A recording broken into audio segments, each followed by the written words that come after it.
AllBall TV. They scared, but I'm not. They don't like comentario. Y suscribe.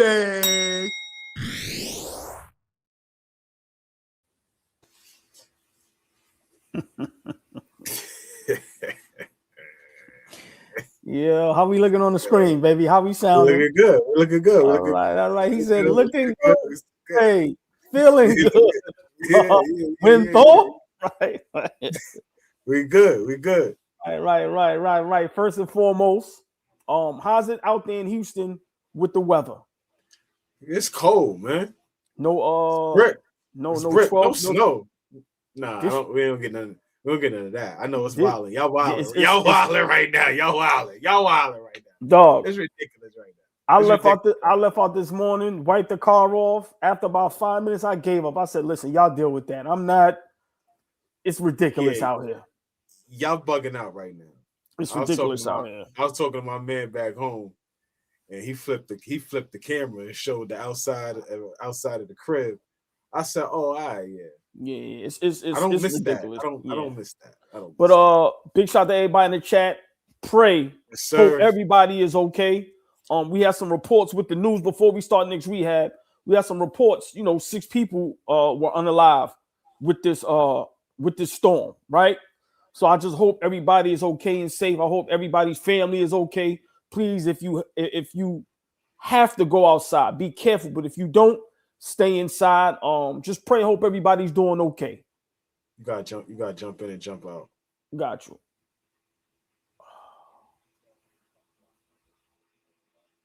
Yeah, while OG gets his visuals and audio together, I hope everybody's having a blessed and safe Sunday.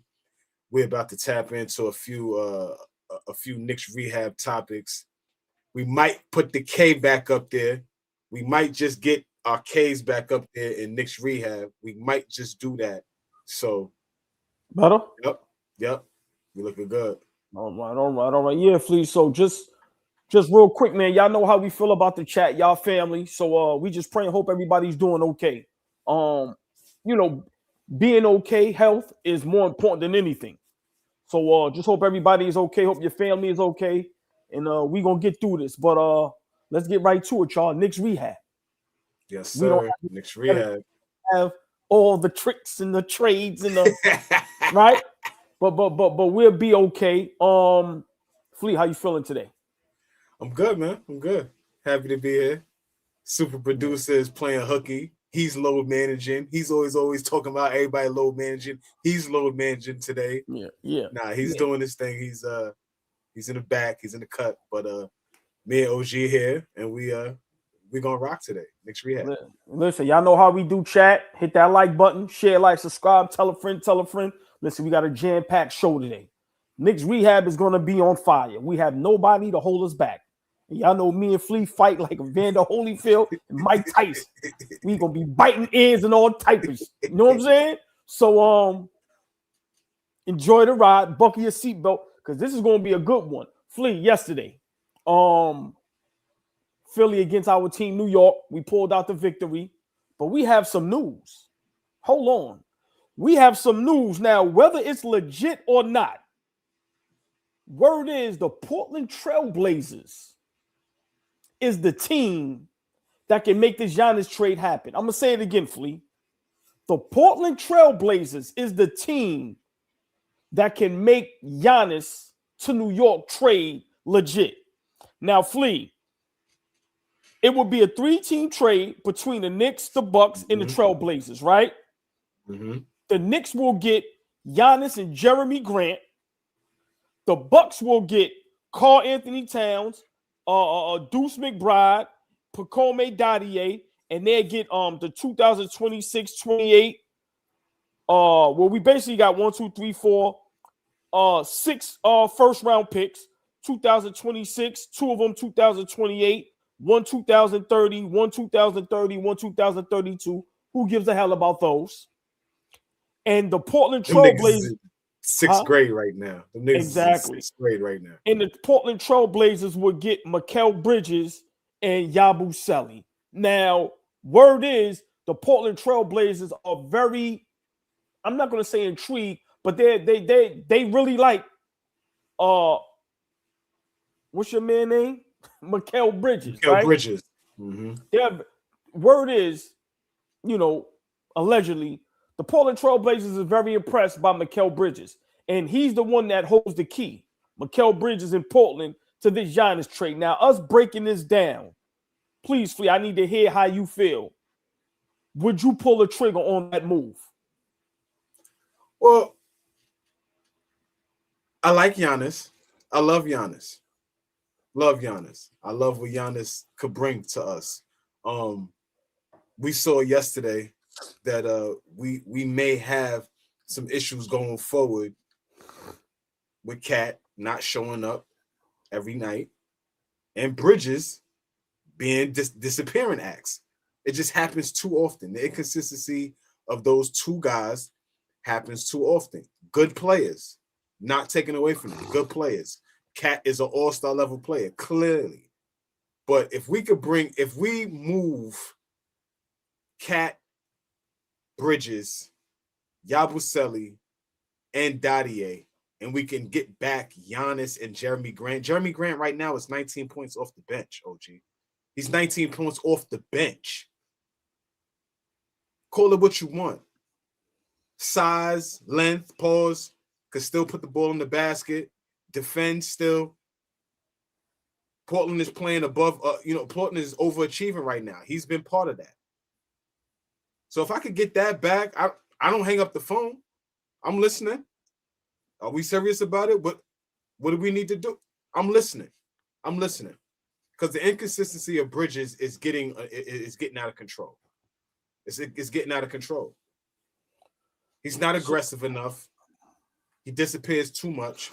And like I always tell y'all, if he's not hitting shots, he's not defending. And we need him to defend every night. Every night, shots are not going to drop. Every night, you're not going to be on. Some nights you will shoot 3 for 16 like you did last night. But guess what? Show up on the other end. He disappears when he's not hitting shots. So I'm listening to the deal.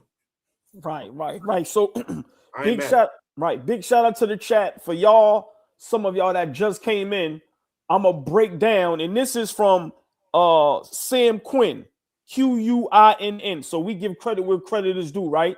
So this is Sam Quinn. He's breaking down if the Blazers are interested in Mikal Bridges, as Jake Fisher suggested, we might have a workable Giannis Knicks outline here. I'm gonna say it again. If the Blazers are interested in Mikal Bridges, as Jake Fisher is suggested, we might have a workable Giannis Knicks trade outline. And for all people that's saying that we didn't have the pieces, this is where a third team has been pulled in. And I'm going to break it down one more time for some of the people that just got in the building. It will be a 3-team trade between the Knicks, the Bucks, and the Portland Trailblazers. The Knicks will get Giannis and Jeremy Grant. The Bucks will get Karl Anthony Towns, Deuce McBride, Pacome Dadier, and a whole bunch of first-round future draft picks that, let's be realistic, don't amount to nothing. And the Portland Trailblazers will get Mikal Bridges and Yabusele. Flea, if this is 100% correct and true, this is a no-brainer. This is how I look at it. Let's all be realistic. Is Giannis a better basketball player than Karl Anthony Towns? Yes. So we're basically trading straight up Giannis for Cat and Deuce and Pacome. Would you do that trade if it was just straight up like that? Yes. Right. And then the other deal is, would you give up Mikal Bridges and Yabusele for Jeremy Grant? I would do that. So for me, that's that. Flea, you know us, simple and plain. We ain't got to go through we ain't got to go through the particulars. Flea, that's how I look at it. Would I trade Giannis straight up for Cat, Pacome, and Deuce? Without question. Will I miss Deuce? Yes, but this is part of the business. Would I trade right now Jeremy Grant for Mikal Bridges straight up? Because Yabusele is irrelevant. Yes, I would. Flea, I 100% agree with you. Mikal Bridges has become a liability on both ends of the floor. I have yet to see him play great defense. I have yet to see him really slow down any guards. And offensively, he's just so inconsistent that it's just getting out of control. it's getting worse and worse and worse by the game, Flea. I don't know what else to say, but if this reports is true, the beautiful, the lovely, the extravagant, the sexy, the exquisite, the elegant, Cherokee is in the building, y'all. Big shout out to the ladies, the AllBall TV. Fellas, y'all know the drill. A hard, a high, a wave, a peace sign, but be respectful. Cherokee is in the building. Cherokee, what up? What up? What up? Flea, I want to hear your opinion on being a diehard Knicks fan about, you know, a lot of us as Knicks fans, we don't think no trade is good enough. If you know where I'm going, right? It's like no matter who wants to play for us, it doesn't matter who we want to go get. We as Knicks fans always make excuses to not go get that player, right? And you know, I'm like, listen, when I get Flea laughing, that's when I'm telling the truth. We will find a reason. We will make an excuse to not go get the better player, right? In the beginning, when we heard, yo, if there's any dealings for Giannis, the trade has to start with OG and Mikal Bridges. And Knicks fans went crazy. What? That's too much? You crazy? Right? Berserk. But now we see, you know, Flea, give me a reason why. Let's go into the psyche of the crazy Knicks fans. Give me a reason why you wouldn't do this deal. Only because that would just be overreacting. It would be overreacting, and it would not be allowing this team to grow after getting Mike Brown. That's the only reason why not to do the deal. That's the only reason why not to think about doing the deal, is because we're overreacting. But in any spot, you go get the star. You go get the star. He's a level of player that is up there. There's only a couple of players that are up there like that. There's only a couple. The Giannis, the Jokers, the Shea, those guys. There's only a couple of players. Everybody doesn't make that list of MVP level players, multiple time MVP level players. Everybody's not like that. So we can act like we got all the goods right now. That's fine. I think we got a good team. I do. But I'm always looking to make the team better. Make the team better. And if making the team better is going to getting an all-star level player, I don't see how you turn your nose up to that. You get the star level player and you figure it out after that. That's what you do. That's what you do. I don't get having a heart attack and having your stress levels up every single night, trying to figure out what kind of player is going to show up when we have Bridges and Cat. The inconsistencies are there. The inconsistencies are there. I don't know. I don't get it. I've never seen a fan base think we're always too good for the better player. I don't know. It just doesn't. It makes no sense to me. But now, Flea, see, this is KNICKS REHAB, right? I think we got the greatest chat on YouTube because they tell her how it is. They don't hold no punches. They don't pull no punches. They don't glaze nobody. They don't glaze us. They disagree with us. They agree with us. So I love our chat. But if I'm through my peripheral, whichever one you want to, peripheral, right? Peripheral, right? I'm looking through my peripheral. And I'm seeing some of y'all. And this is exactly what I'm talking about.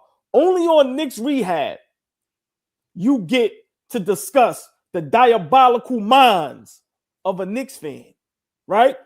I'm seeing people in the chat say Giannis is injured. Isn't Cat injured? Isn't OG always injured? Isn't Mitchell Robinson always injured? Mitchell Robinson can't play back-to-backs. Mitchell Robinson can't play more than 30 minutes. So we will take a chance on Mitch, but we won't take a chance on Giannis because right now he's injured. You see where I'm going? Us as Knicks fans are insane. Insane. And some of us will hold up this trade because it means giving up Deuce. Listen, this is why I love us, because our minds, we are diabolical. What other fan base, what other organization won't trade a player for the better player?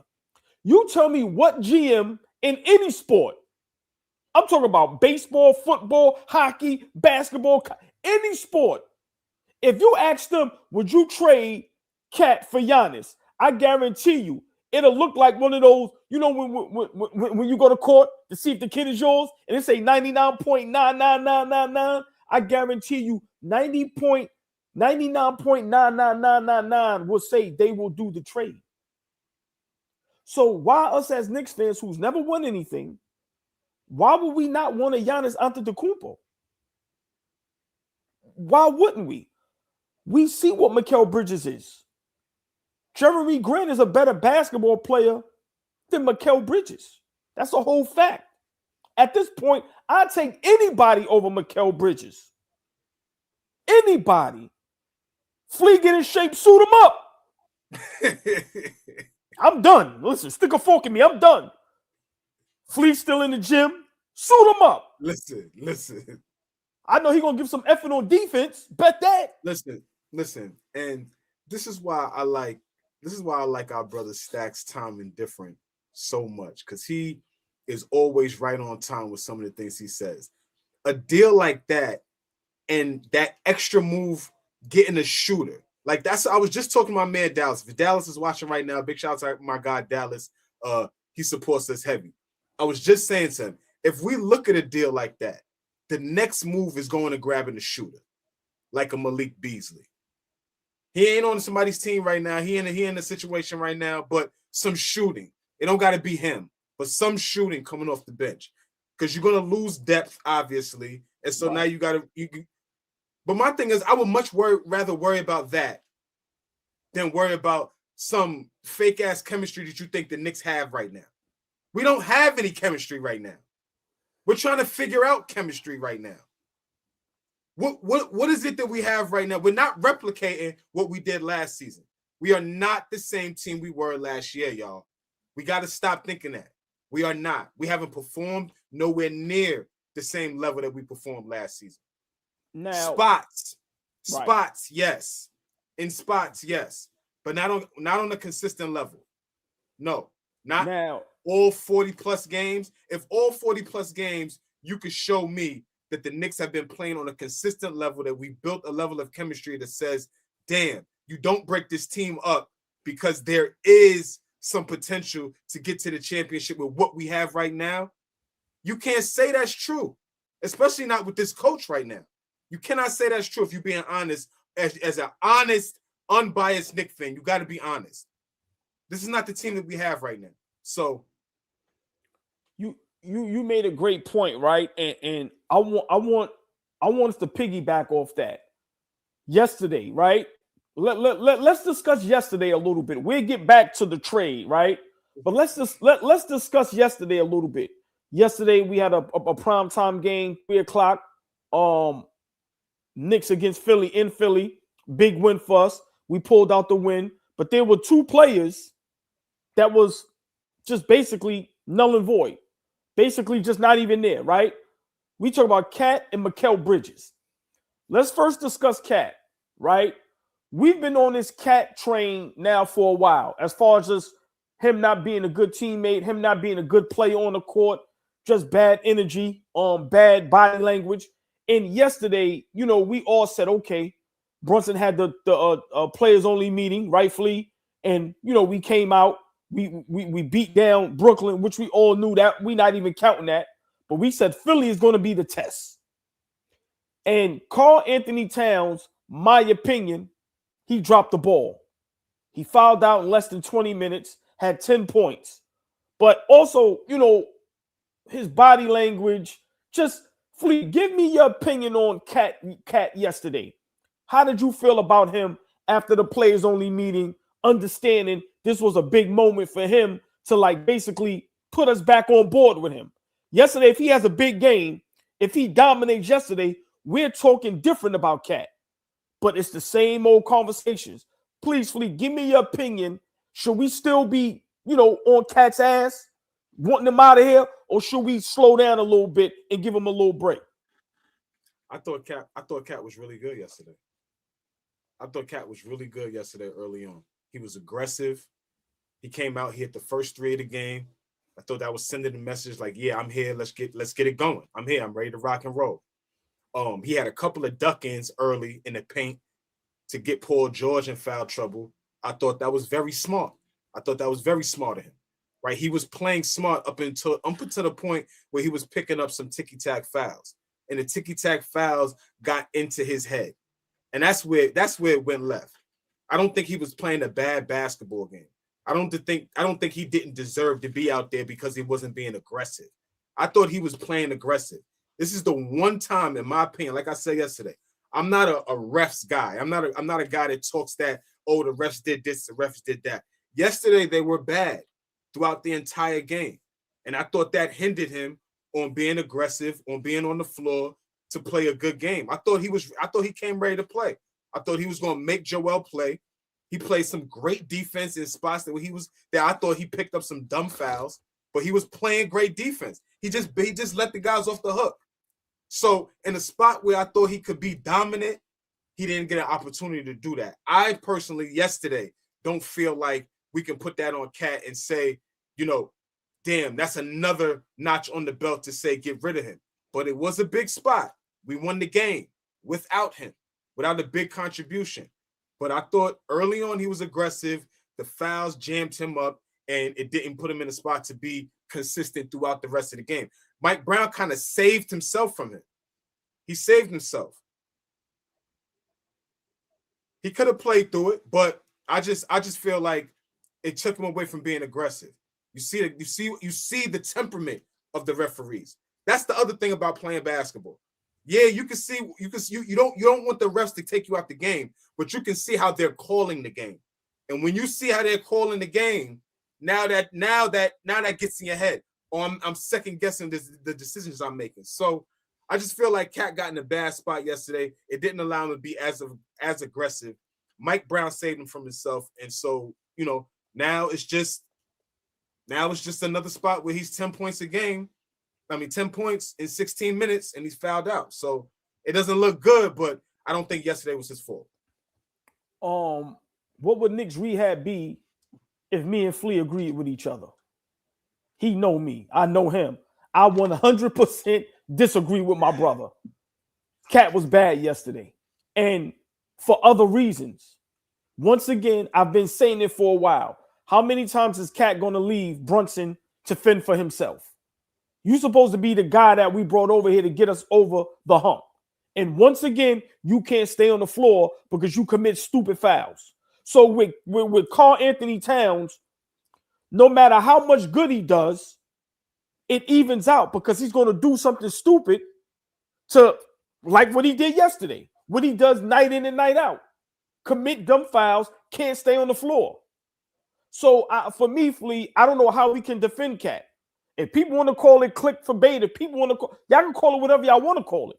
He's on the floor doing that. Not me, not Flea, not nobody. It ain't KNICKS Rehab. It ain't none of us on the court making him do this. He's doing it. Big game, big spotlight, a chance for you to shut the naysayers like me up, the idiots, and what you do. You prove us right. You prove us right. We look better on the floor without you. You can't stay on the floor because you're still committing dumb fouls after how many years in the NBA? How do we defend him? What is he giving us to defend him? We're going to get on Mikal Bridges in a minute. But with Karl Anthony Towns, what has he done this season for us to defend him? So, Flea, I get what you're saying. Yeah, he didn't play bad on the court, but he couldn't stay on the court. That's not Mike Brown's fault. That's not Jalen Brunson's fault. That's not OG's fault. That's Karl's fault. How many times, listen, just imagine, let's think about all the great duos in basketball history, from Mike to Scotty, Kobe and Shaq.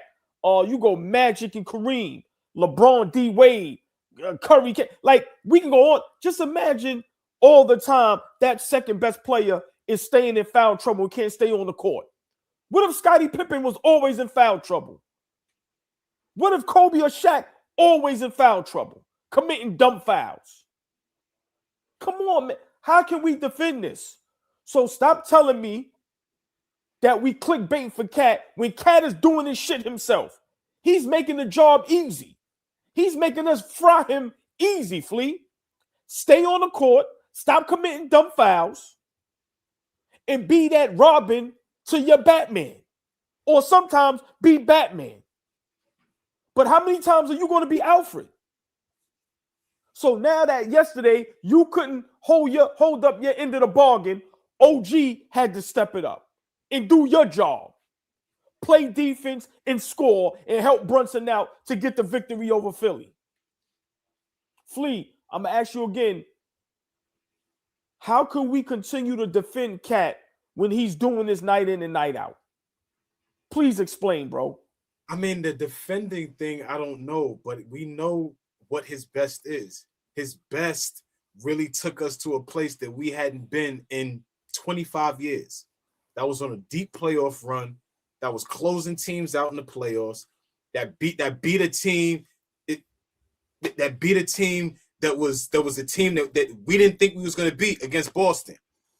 He had a hell of a series against Detroit, right? Like, it's not like we don't know what his ceiling is for us.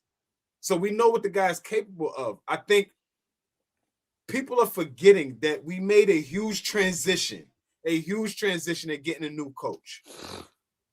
And it's not, I don't think it gets talked about enough. We could kill Carl. We could kill Bridges. We made a coaching change and everybody thought we were just going to pick up right where we left off. And that's not the case. I told y'all this coaching change was going to shake shit up, and it's completely shake shit up. It has everybody second guessing what type of basketball team we are. We could argue back and forth about Cat ain't shit, Cat ain't doing that. What is the identity of the New York Knicks right now? Who are we? When you talk about us as a basketball team, who are we? It's a good question. I have no clue. Like, everybody has the answer about Cat this, Cat that. What type of basketball team are the New York Knicks? Let me know. Let me know, chat. Who are we? Now, we have no clue the type of team that we are. We don't know what type of team we are on a night in, night out basis. Who the fuck are we going to be against the Kings on Tuesday? What team is going to show up? Is the team that showed up against Philly going to show up? Or is the team against Dallas going to show up? We were all healthy. Everybody was healthy. Who the fuck are we?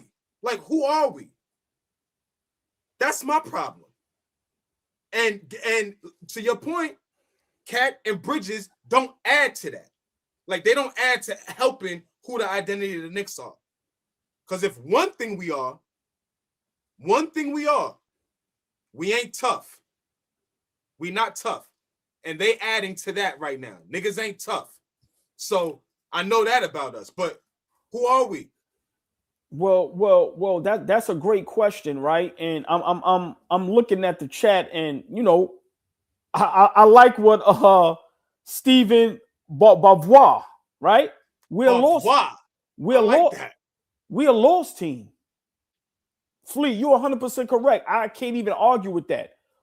Who are we night in and night out? Are we going to be the team that beat down the Brooklyn Nets? Or are we going to be the team that gave up and got blown out to the Dallas Mavericks? But you brought up a name, right? And we thought he was going to be a piece as well. You know, the same thing with Cat. We thought this guy was going to be a part of getting us over the hump. We thought this guy was going to be a part of putting us in the great defensive teams. Mikal Bridges. As much flack as we give Cat, Mikal Bridges deserves just as much. Mikal Bridges has been a disappointment all season. Literally, all season. Mikal Bridges has been so inconsistent. Yes, he plays. Yes, he's an Iron Man. But as we allude, where's the weapons? Where's the defense? Where's the offense that we thought we were getting from you? Where's the defender from Phoenix? Where's the defender from the last year's series against Boston? Where's the offensive firepower like when you was in Brooklyn? These are two players that they are not holding up the end of their bargain. We really thought Mikal Bridges being part of that Villanova crew with Brunson, Josh Hart, DiVincenzo. We said, oh my God, they got another Nova guy. It's going to be chemistry. It's going to be great. Him and OG on the wings. They're going to be locking up the guards. He's going to be a shooter. He's going to be great for us. And once again, another player that's leaving Brunson and the team in the rearview mirror. He's literally given us nothing on both ends of the floor. Flea, does Mikal Bridges deserve just as much smoke as Karl Anthony Towns? I mean, he deserves accountability like the rest of the team. Like, what you bring him in for is a guy that can consistently score 18 to 20 points a night, be consistent, hit open shots, because you are going to be open. It's not like you're going to be taking a lot of tough shots. Every time I see him, he's taking a tough shot. He's taking a tough fadeaway. He's taking a tough contested shot.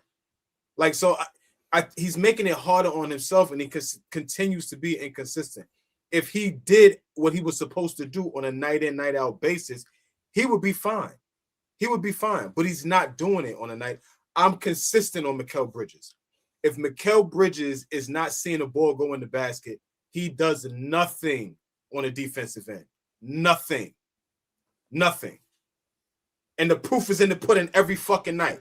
If you're not watching him, if you're not being honest, be honest. Stop falling in love with these niggas. Be honest about what you're watching. Be honest. He shot 3 for 16 last night, and he didn't give a fuck about defending. Be honest. That's not the type of player that you want, especially a guy that made his calling, why he's in the league, what he's known for. At the peak, when he was with Phoenix, at the peak, he came in second as a Defensive Player of the Year candidate. Second. So it's not like the guy can't defend at a high level. Do it for us. Night in and night out, we watch guard after guard, wing after wing, have career night after career night. What are we watching? We're not watching the same games? How can we hold this guy's feet to the fire? He has a couple of jobs. He's a role player. Do your job. Play your role. If you're not doing your job and playing your role, we need to talk about it. What are we talking about? Yeah, I totally agree. If you could jump in the box score, if you could check the numbers, that just lets me know that you know how to read. God bless you, you know how to read. But if you're not watching the games and watching his effect night in and night out, then you're not being honest. Mikal Bridges has not been the most consistent player, as we said in the beginning. First 15 games, he was great.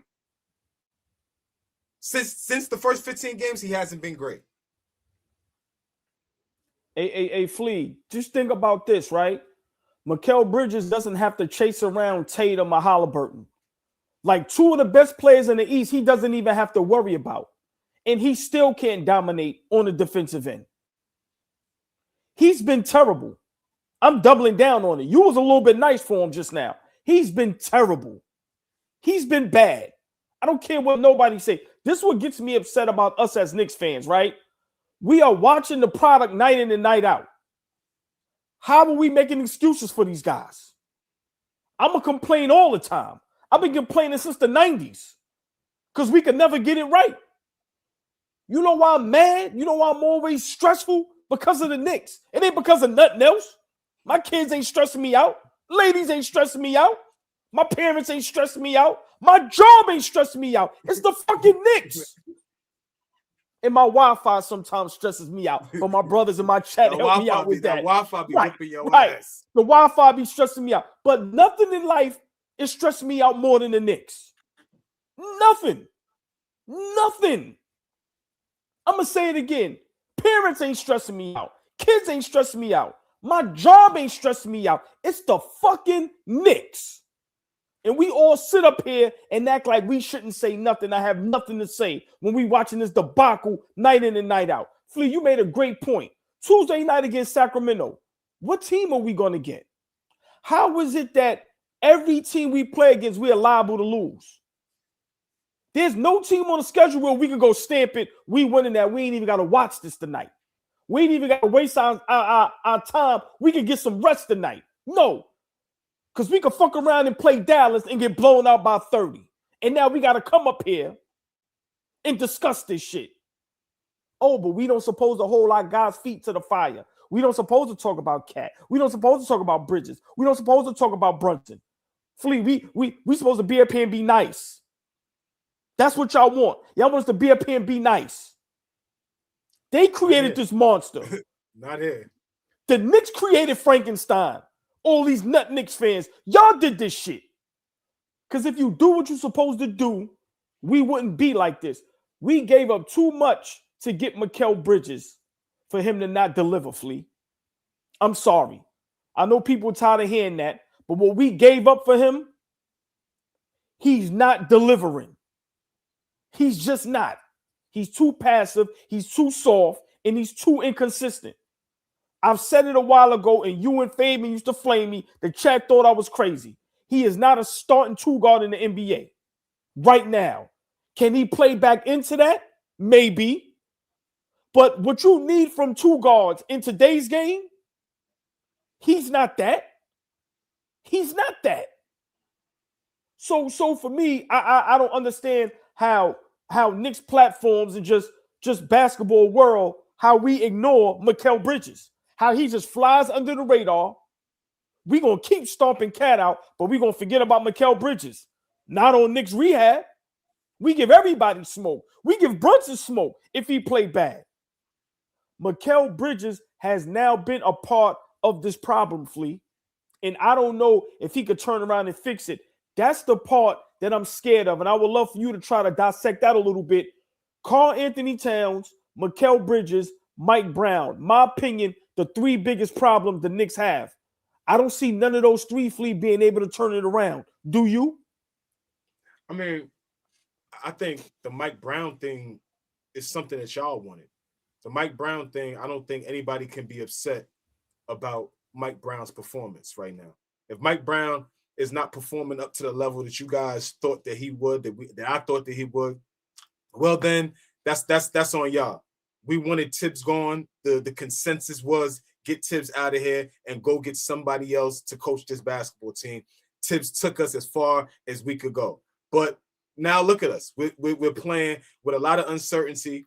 We have no identity. Our two best players have zero chemistry. And we're questioning some of our best players like a Mikal Bridges, like a OG Anunoby.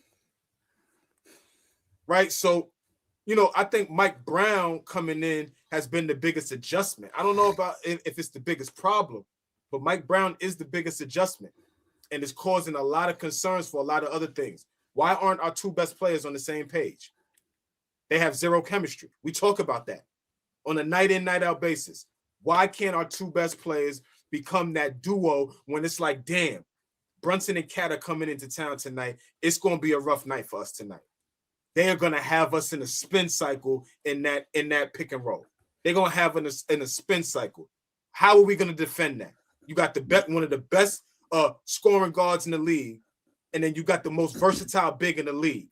How are we going to defend that? That should be difficult. Guys that come in tonight and be like, all right, we know that them guys are not even on the same page and we don't give a fuck. Let them do what they do. They're going to outplay themselves, right? They're going to outplay themselves, meaning get themselves out of it. And now it's going to be him to his turn, my turn. So it becomes very easy to defend us from those two guys' perspective. Then you got Mikal Bridges, who, like I said, first 15 games, he was excellent. Excellent for us. Knocking down shots, really looking good on defense. And then something turned where he did not play with the same effort that he played for the first quarter of the season. It was just completely different. So for me, I think the biggest, if we're going to say problem, is definitely Mike Brown. It's definitely Mike Brown. You got to know your personnel. I understand that you want to implement what you want to implement, but you got to know your personnel. You got to know the team that you have. Forcing Cat to be something that he's not may not be the right move. Yes, you have to adjust, but know who you got in front of you. If you are a great coach, you should have been watching last year what worked and what didn't. Not coming in with the ego and saying, I got to do this, I got to do that. Nah, if you come in there with that, Now that's shaking shit up. And now you're getting guys out of position. And now you're getting guys like, I don't, what this guy doing? Did he not watch us almost go to the NBA finals? You supposed to be just the piece to take us like over the hump. You the piece that's like taking us backwards now. Again, we do not look like the same team we looked like when we were in the Eastern Conference Finals last year. We do not look like that guy, that team.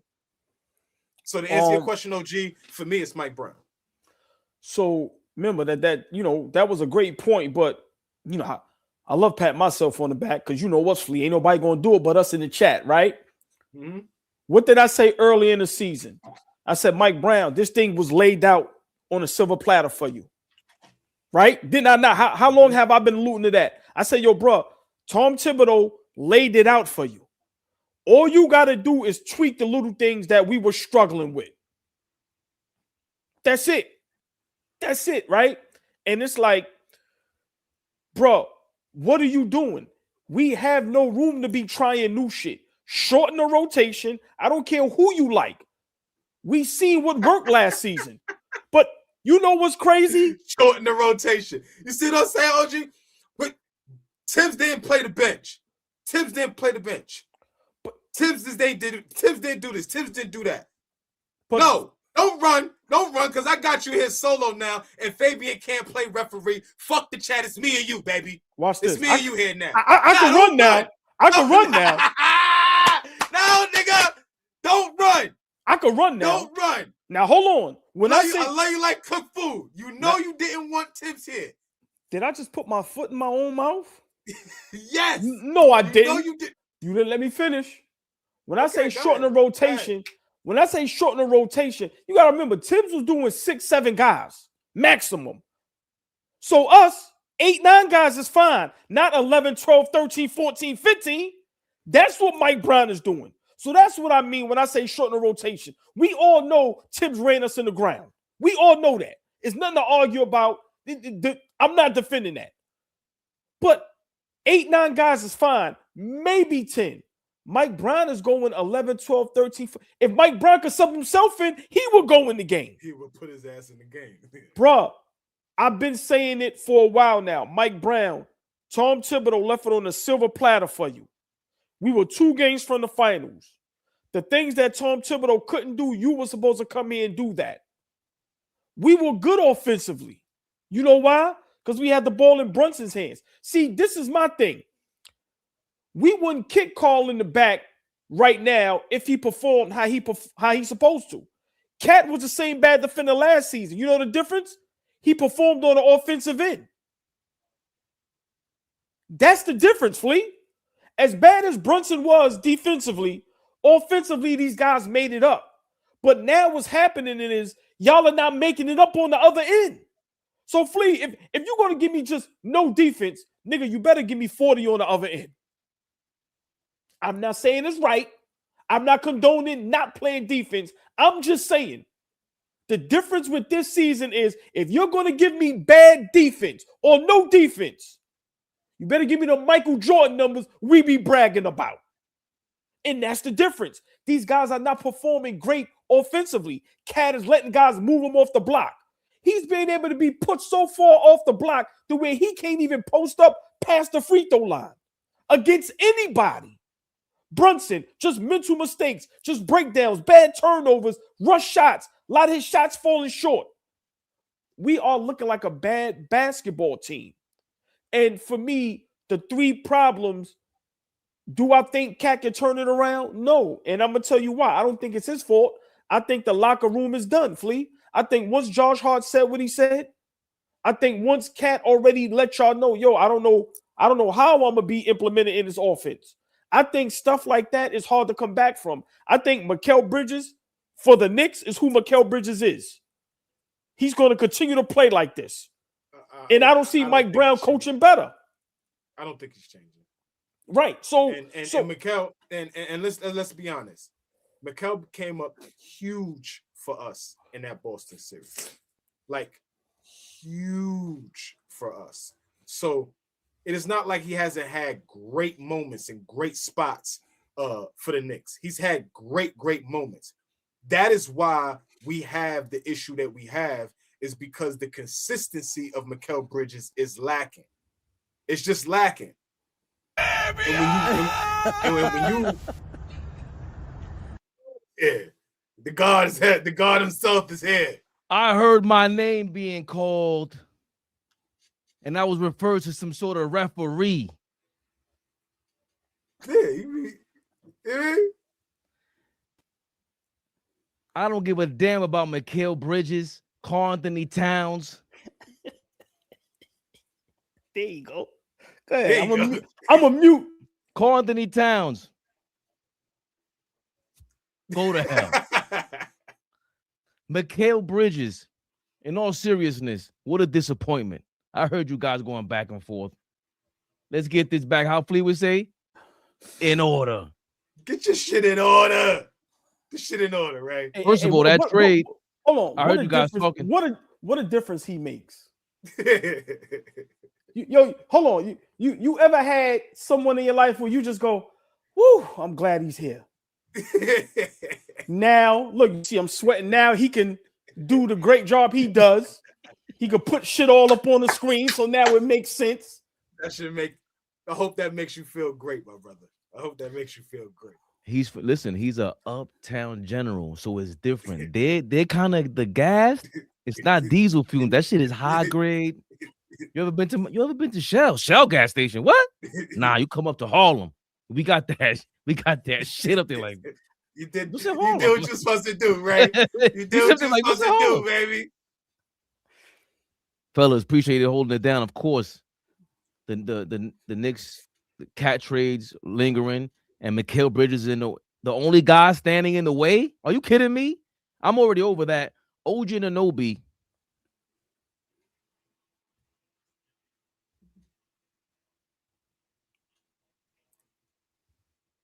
I thought I was out, old boy, and he pulled me right back in. Did you see that motherfucker yesterday? Hold on, a Flea. He pulled me back into no weapons. Yeah. What weapons? What weapons? Where are the weapons? What weapons? Where are the weapons? Hold on. OG has his nickname back, and Paul Pierce, you were right. JB has one weapon. His name is Ogwagwa Anunoby. Please, he reeled He got your ass. Your ass back here. Look, he reeled us back in. Let me tell you something about yesterday. This is what we talked about 2 years ago. In the playoffs, I said, yo, he guards Embiid? This guy's insane. You guys thought I was crazy. You thought I was overrating him. But we see it 2 years later because we ain't seen that shit in 2 months. Let's be honest. We calling you Google out here. We don't know how to pronounce your name, OG. Can't trade. Now you see this, old boy. This is why we're saying when you start a trade off with OG and Bridges for Giannis, it's like, nah. Give me OG with Giannis. I want to see that. We saw the formula already. What is the formula to win next to Giannis? If we're gonna go there, what's the formula to win? How did he win? Drew Holiday, shooters and defense.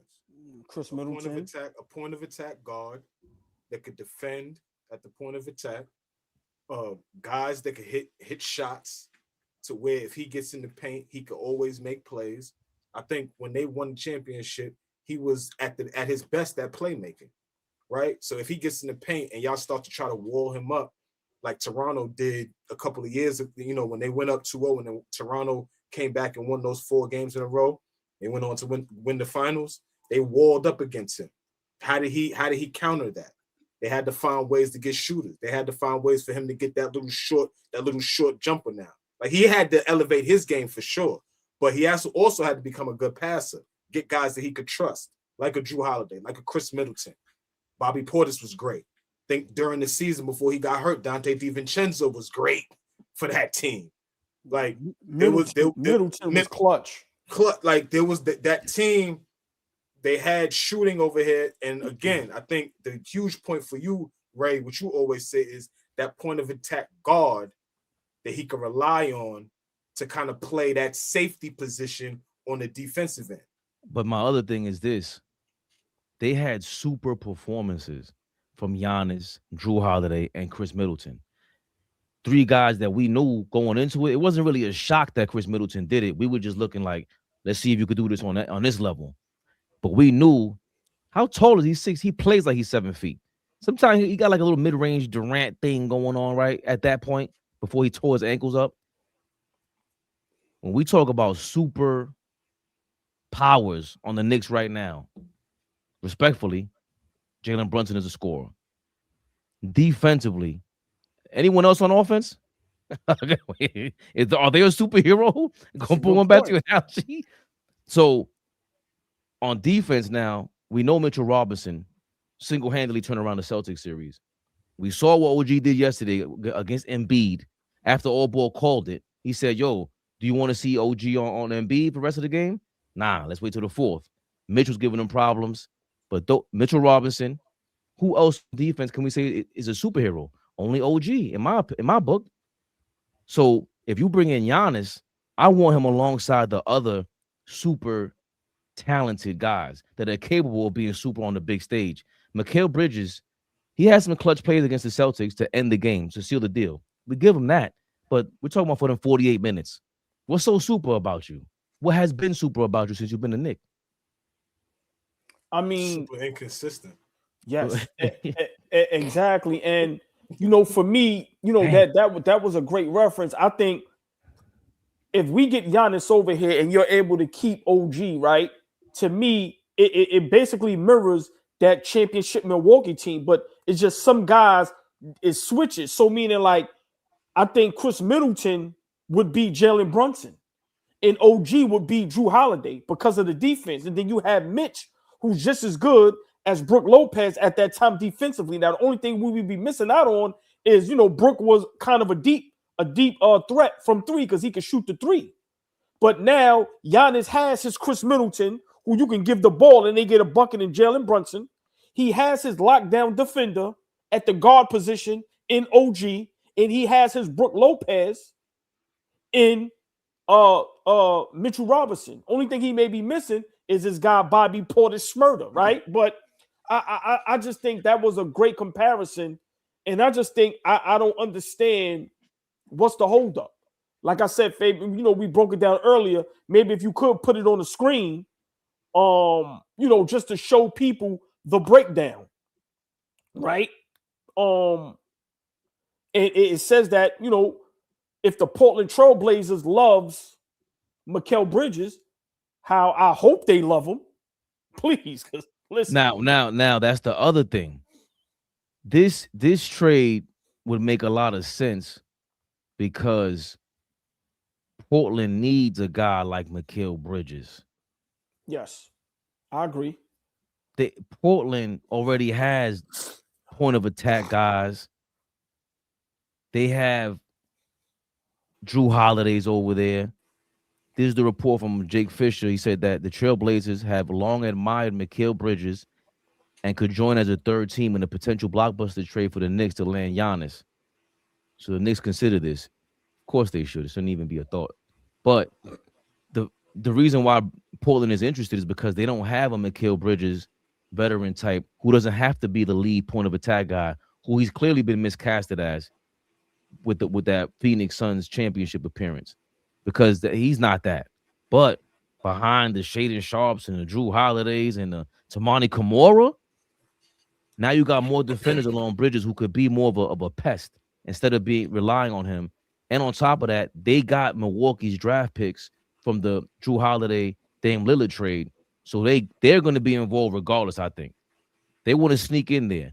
If they have that much leverage, though, only thing I'm worried about is we're going to have all this leverage over Milwaukee and we just going to get back Mikal Bridges. Look at the way we dogging them. I mean, I hate to depress you all, but no. I mean, he deserves to be dogged. How long are we going to kick cats back in? And Mikal Bridges is playing just as bad.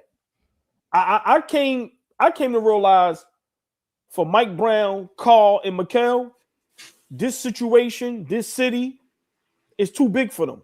This is not for them. This is not for them. The bright lights, the Knicks fandom, just now we wanting the championship and thirsting for a championship. I don't think those three guys are built for this shit. Mike Brown ain't built. We already know Carl ain't built. And now, what it's been looking like lately, Mikal Bridges ain't built for this shit. My opinion, you got to move these niggas. They soft. Like I said, OG, we put him through the ringer, put him through the fire. And what does he do yesterday? Blocks all of us out and shows up. While Carl and Mikal just continue to allow platforms like ours and just everywhere get under their skin, get in their minds, and then on the court they can't do nothing. Get them out of here. But I gotta disagree, Flea, because how can we say that about Mike Brown and he benched Mikal Bridges for? Is this the second time he benched Mikal Bridges? I know he benched Cat. Cat benched himself yesterday, but this is I can't remember if he benched Mikal Bridges, but he definitely benched Karl Anthony Towns earlier this year with 9 minutes to go in the fourth quarter. Benched Mikal Bridges for a small ball lineup with OG at the 5. Does Mike Brown get credit for that? Come on now.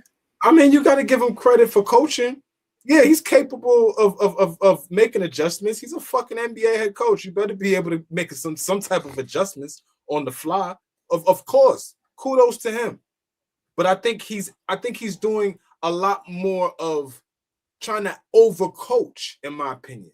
Like, I think he walked through the door and didn't, like, if you're a real coach, you stepped away, you got fired. You stepped away and you was able to watch the landscape of the NBA. You was able to watch teams. You was able to do your job and scout teams.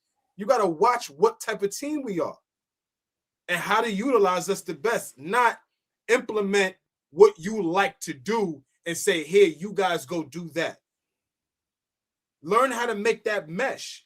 I think that would be the sign of a good head coach, a great head coach, is coming in and saying, okay, let me take a little bit of this of what I got to bring, and let me maximize the strength of everybody on my team. And I don't think he's maximizing the strength of his 2 best players. He's just not. There should be clear and concise sets that he's running for Karl Anthony Towns and Jalen Brunson. There should be actions that he's running for those 2 guys to get on the same page. He should be forcing them to do it. So, yeah, it's on them as players to go out there and play. But if you're a head coach, you got to know what is working, what's not working, what's going to take us to the next level, my rotations, all of that. So, yeah, it's a work in progress. You got to give him a chance as a new head coach. But, yo, we just came off one of the best runs in Knicks history. Why do we feel like we're taking a step back? Because we fired the coach. That's why. I'll answer it for you. We fired the coach. Oh, we want to jump out and jump back in on ball to get it clearer. I gotta disagree with you on this because it was the first time I can remember Mike Brown having to adjust with Karl Anthony Towns in foul trouble in real time, and also saying, I'm gonna go to a small ball lineup. I haven't seen us close with a small ball lineup. Actually, I'm bugging. He finished with a small ball lineup when he benched Karl Anthony Towns with 9 minutes left against, was it the Nets? Not the Nets. And see, hold on a second. And see the nerve of David Smith, right? He's a huge supporter of Knicks Rehab.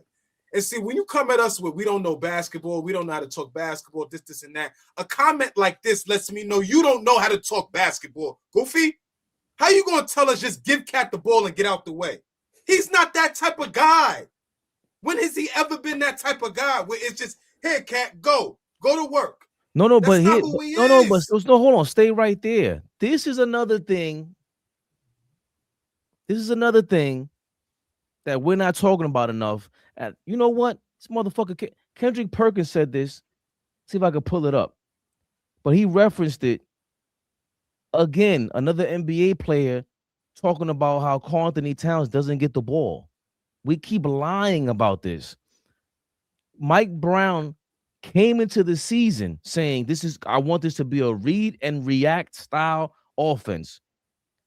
Meaning, you're going to read the defense and you're going to react. You can override whatever play. You can do whatever you want to do out there, especially when he said the leaders of this team is myself, Karl-Anthony Towns and Jalen Brunson. And we know those two other guys, the other two names he mentioned, is all offense. Mike Brown has been known to be a defensive coach. He just started to bring this offense to come along, get it to come along since he joined Golden State. My big issue now is Karl-Anthony Towns gets the touches. You think if Giannis is here, or even with Brunson, let's say, forget Giannis, because that's just it hasn't happened yet. But we've all seen Brunson take it upon himself to say, I got the ball, and I'm going to do what I want to do with it. He chooses to go hog the ball, right? And everybody hates him for it. It gets on our nerves sometimes. But he chooses to do that. He knows I'm going to read and react when I want to get this thing going. So we've given the ball to Karl-Anthony Towns enough. He's choosing to not do what he want to do. Go to a different spot on the court. Do a give and go. You'll get it to me over here. Talk to the same way they're yelling at you on defense. The same way you got Mikal Bridges, OG Anunoby, Josh Hart. They're all telling you that you're out of position on defense. You should be telling everybody on offense, yo, dog, you out of position. I need the ball over there. That means I need you in the wing, or I need you in this corner because you can feed it to me and throw me an alley-oop and I can dump it back to the corner, or whatever it is you want to set up. You're the maestro on offense. That's a big issue for me for Karl-Anthony Towns, because it's not like the coach is saying he's a dictator. He's not saying I'm the king of the castle right now. James Dolan said he liked him because he wanted to collaborate with him. This is a major issue for me, old boy. Everybody's talking about collaborating except for Karl-Anthony Towns and his fans. So what I don't understand is we all watch the game, right? We sometimes watch the game together. Are we all seeing something different? Right. Jalen Brunson has a big man that doesn't go in the post.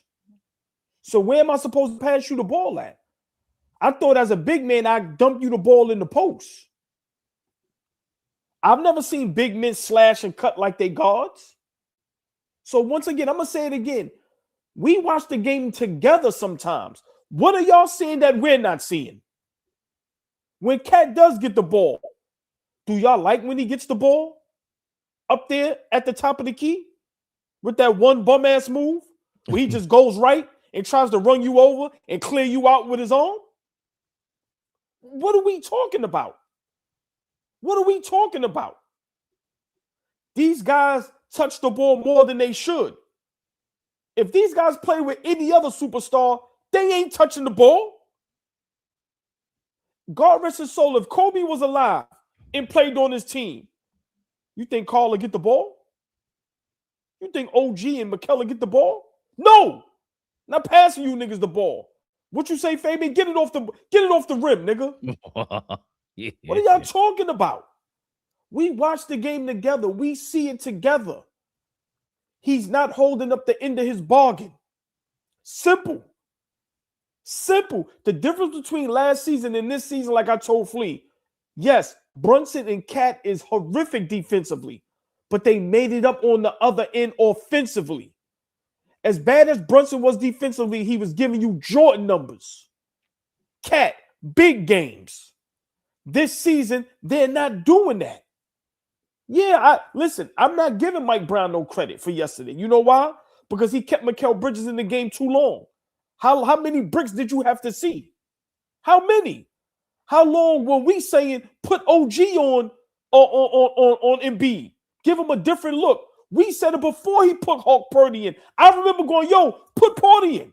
Put somebody in. 6 fouls, give Embiid a different look. So I'm not giving you credit for doing what you're supposed to do. You're supposed to be able to do that night in and night out. But I don't know what y'all want us to say about Carl. It's nothing good to say.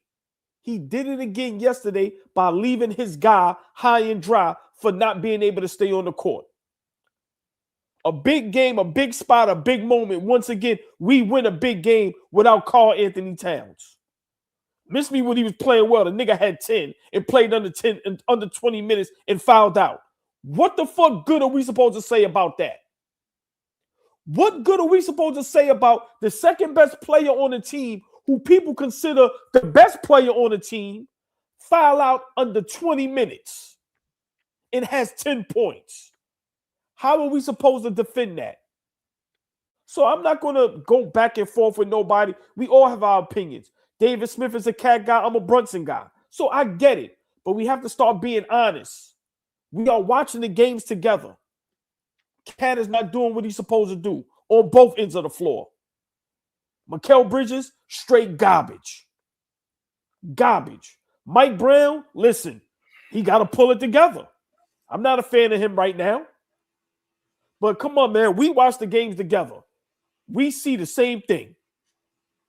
Where's Cat supposed to get the ball at? So for everybody, from Kendrick Perkins to whoever is saying Cat needs to touch the ball more, where's he supposed to get the ball at? If I'm a guard, why am I don't want to keep giving you the ball up top, bro, and watch you try to do a sham guard and either commit an offensive foul or commit a turnover. I watched Carl yell at Brunson for the ball, and when he gave it to him on a block, the ball went out of bounds. Are we not seeing that? So for me, listen, I've been saying it. Put the ball in Brunson's hands and let him make the decisions. Does he have to get better as a leader, as a guy that get guys involved more, as getting more assists? Yes. But I trust him with the ball in his hands more than I trust Cat. At least I know he ain't going to turn the ball over with an offensive foul. Come on, man. We got to start being honest. When we break it down, y'all don't like that. When we break it down, y'all don't like that. So, real quick, AllBall, let me get Kendrick Perkins and the road tripping guys on what they think is the problem with the Knicks. And he'll agree. And obviously, he's watched them more than I have this year. They have the group of like Move Cat and Brunson is the man, and it's Cat's fault, and that's why it is what it is. And then there's the other group that says it's really Brunson and Josh Hart's fault, and that OG and Mitchell and everyone else and Cat are tired of always having to take a backseat to Brunson. So those are the two sides of like what people think is happening. Because they're like, man, how many players, everything goes through Brunson all the time. And people bring up, I don't remember ever having a player of his caliber with his dad that's on the bench, right? Like I've had, like Austin Rivers had Doc, right? That's a little different. Or I don't know, another player who's had a coach at that position that has that much power, right? And then the other side is, hey, man, we need to move off of Cat and get somebody else. Now, I understand both sides. I just want to know from your guys is what side do you think is right? You okay, Bert? No, Shannon, you're not about to do that. You're not. I'm asking. I don't know. You don't know. You know, but you don't want to say it. Yeah, our numbers drop when Canning starts talking. You said what? Wait, what did Richard say? What did you say? Yo, man. Oh, you know what the problem is.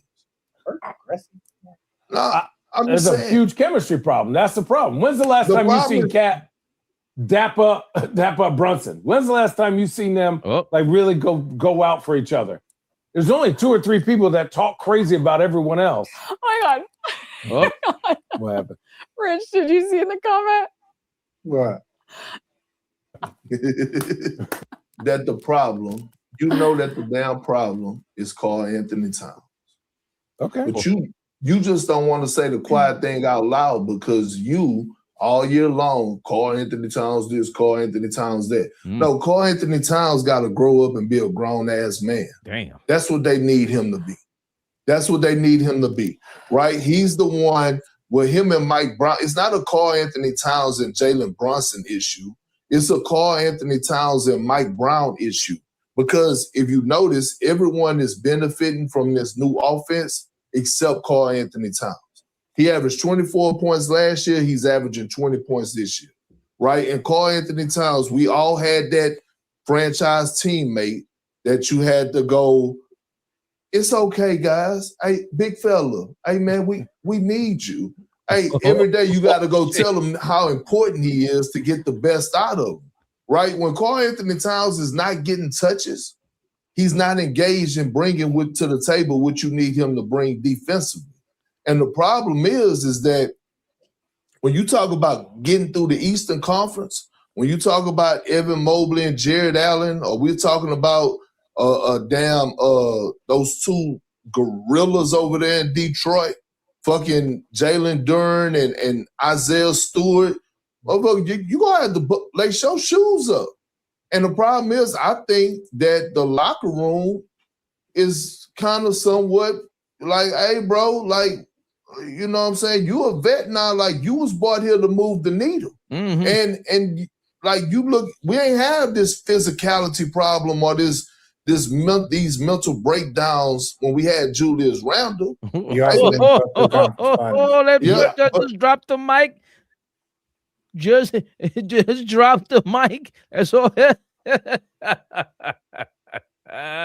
Sometimes, you know, you gotta hear from somebody else, even though he's dead wrong about getting touches. Perk, I thought you watched the Knicks. Flea. We had mental lapses with Julius as well, but yes, we did. He definitely had mental lapses. We as a team did too. Yes, yeah. So correct. Okay. So correction here.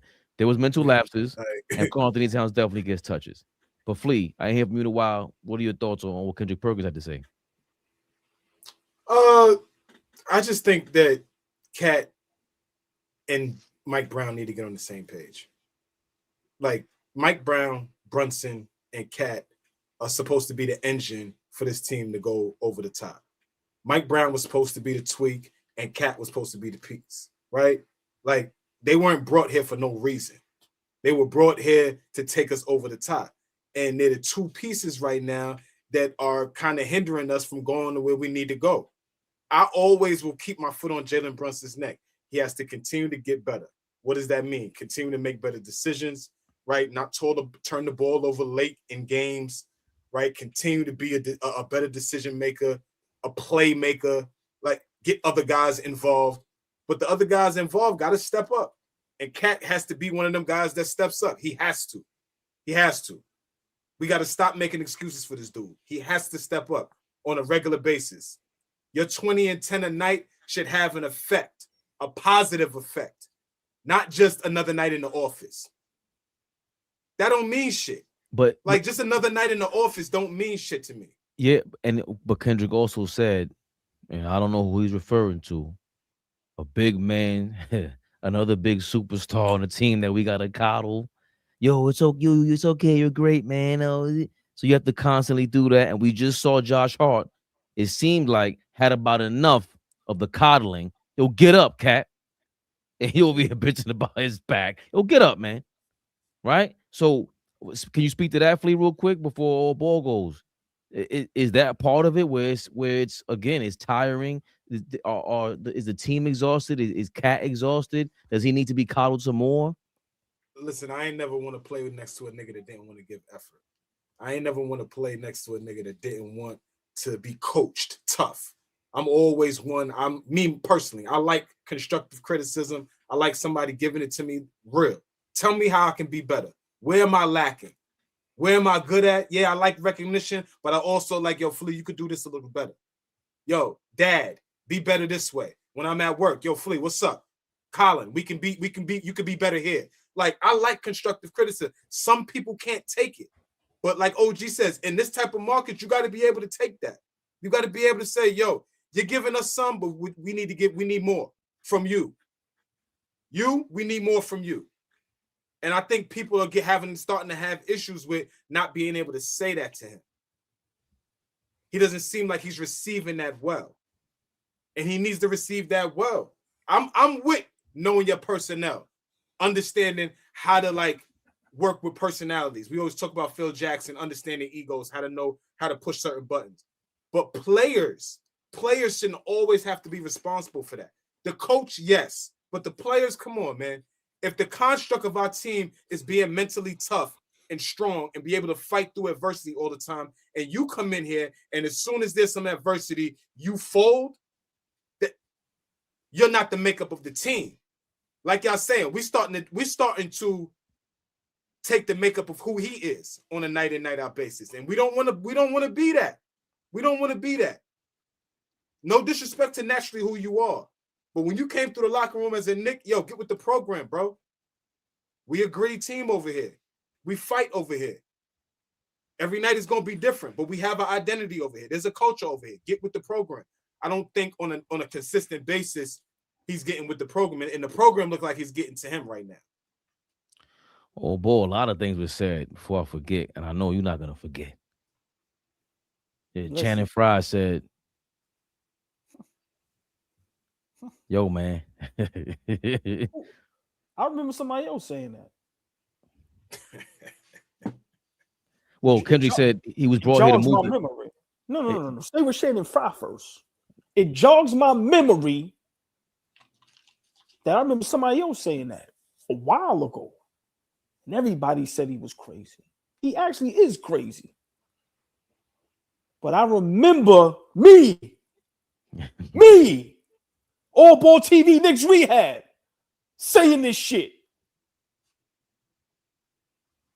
But now these say it and we pay attention and listen. I've been saying it. When has there not been the best player on the team gets more attention? When has there not been that? Where the best player on the team has some type of power? The fuck are we talking about? That happens in every sport. That happens in life. So miss me with that.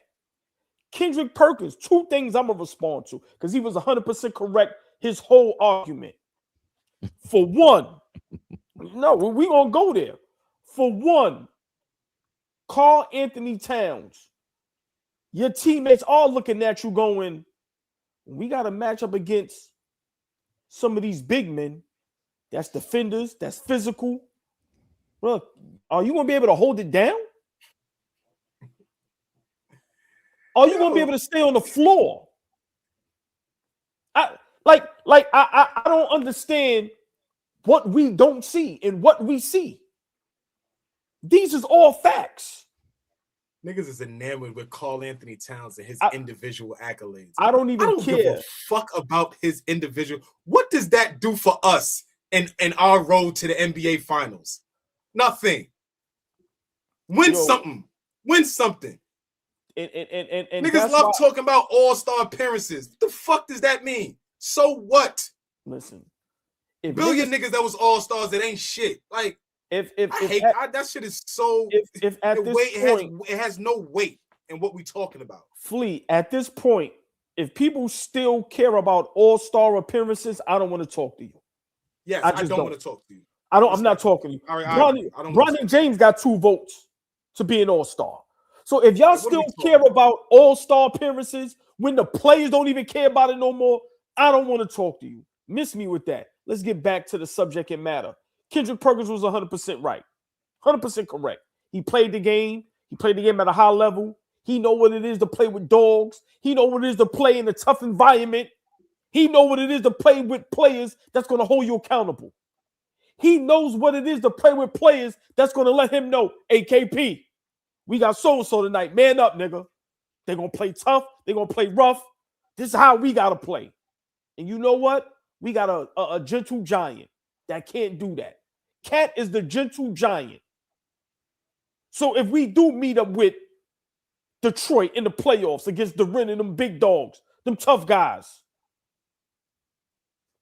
how do our guys supposed to feel? Are we supposed to feel confident that our guy is going to face the battle head on? Flea, I said it the other day.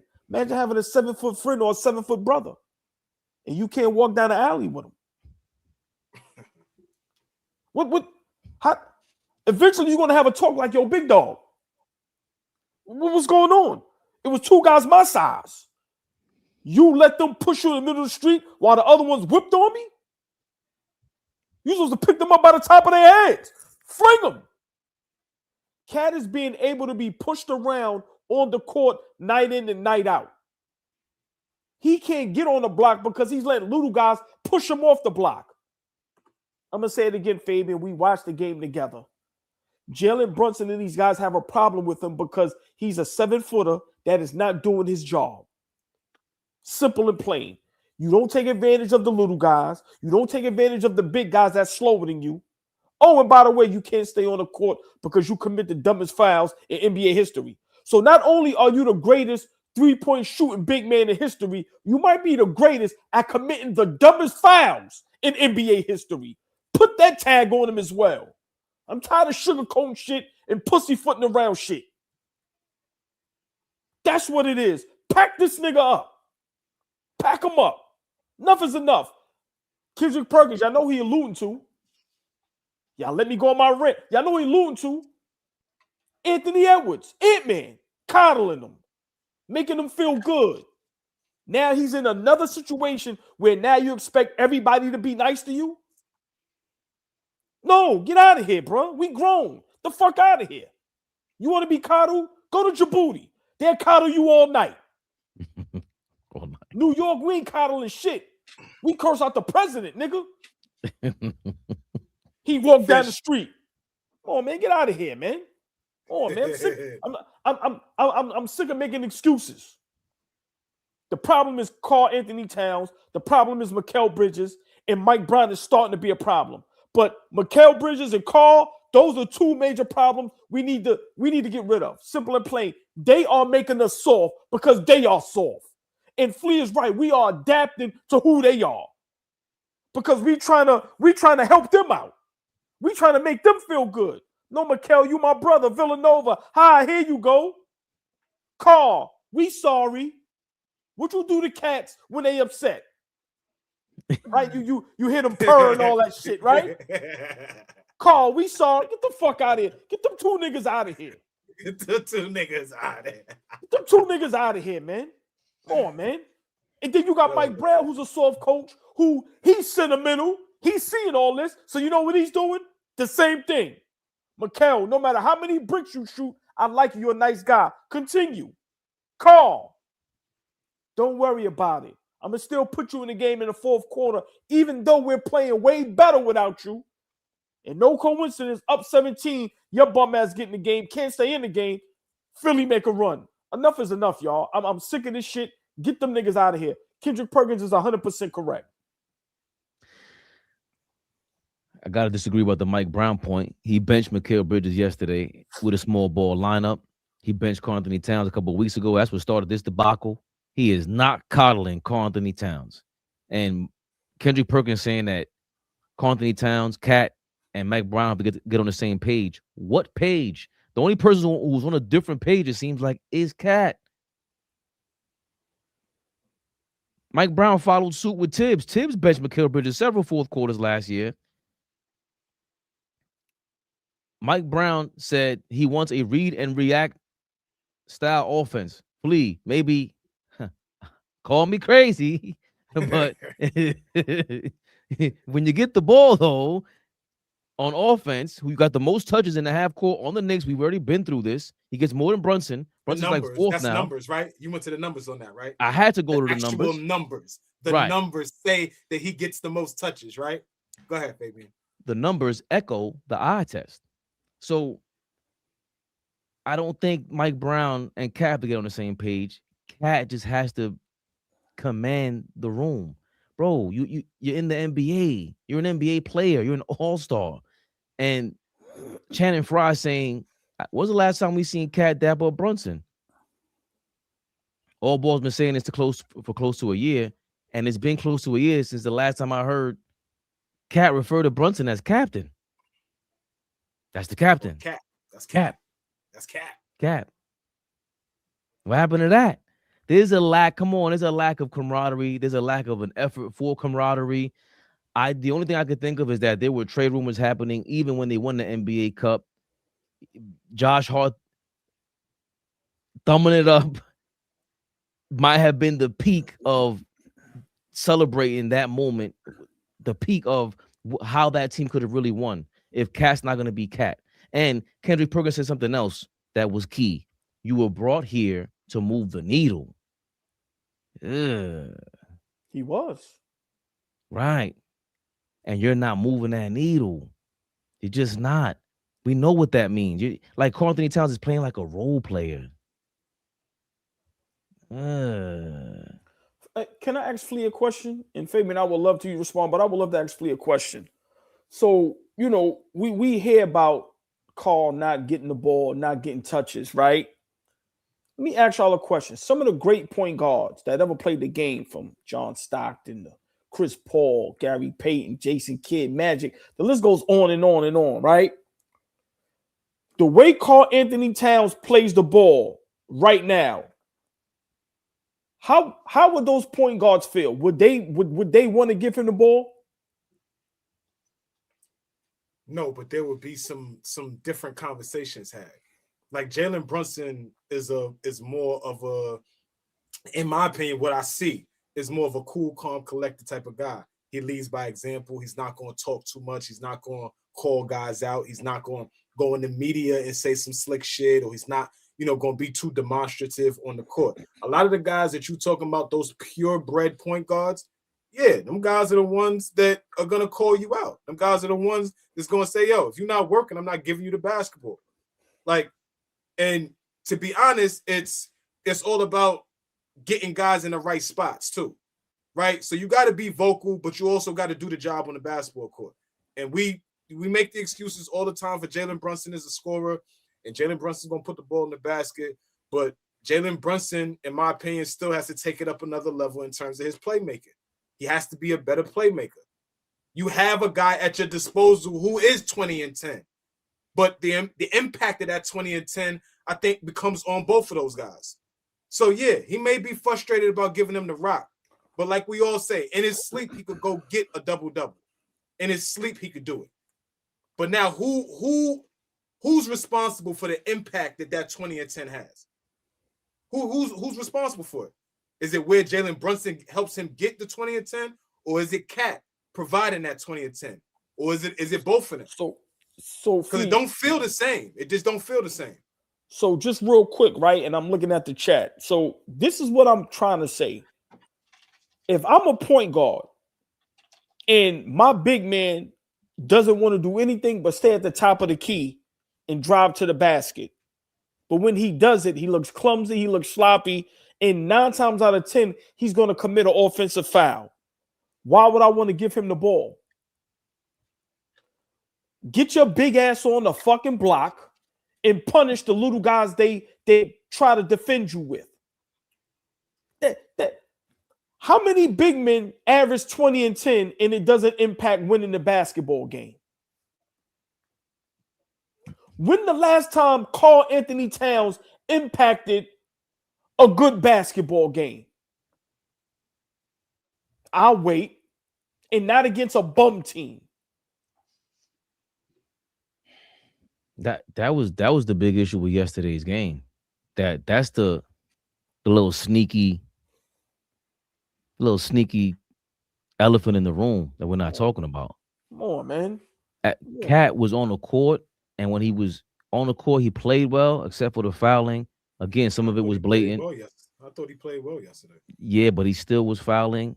Some of it was just like the referees giving Embiid a superstar call. But the fact that we closed out without him again, it's not the first time. This time he got himself benched, and we closed this out with a small ball lineup. That's glaring. It's glaring. And I'm starting to believe the reason why those two aren't getting along, or on the court, let's say, because I think it's starting to spill over off the court. I think they're two nice guys, Brunson and Cat. It's nothing personal. It's, yo, man, I'm really trying my best right now. I think that's how Brunson feels. Should he be a better playmaker, Flea? Hell yeah, because we know he lacks in that department. But Karl Anthony Towns is a natural playmaker, and he's not doing that for them, for that tandem. How aren't they? Like, we really don't consider them. If there was a top 5 duos in the league, they're not that. They're not that. I think Brunson's keeping up his end of the bargain. So it's tough. It's tough. And even if you had Jason Kidd out there to answer your question, AllBall, he's going to get a lot more easier looks and great touches, but he might be too dependent on that. At some point, it will be a half-court offense, whether it's the playoffs, whether you have a playoff atmosphere like you did yesterday in Philly. Those things are going to take place, and those are the moments where the CP3s of the world, Jason Kidds of the world, they're going to pull you to the side in the locker room. They're not nice guys. They're not nice guys, and they make a living dishing the ball to you. You're gonna hear it from guys like that. Yo, bro, you fucking up my numbers. I should have 20 assists with you. You fucking this up. You could shoot from anywhere. You could post up from anywhere. What's the deal? It's all effort. It's all on his head. And again, it can't be about Mike Brown. Mike Brown is giving them the liberty to do what they want to do.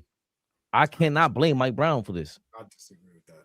Really? I disagree. Yeah, I don't.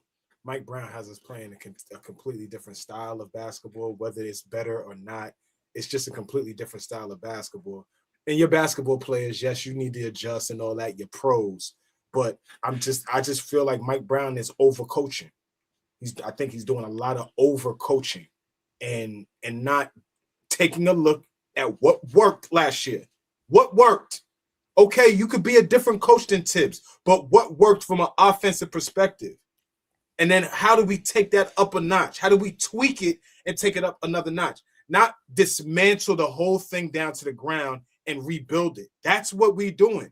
We're literally rebuilding an offense. I don't agree. I don't agree with how he approaches with this team. Again, he thinks we have shooters.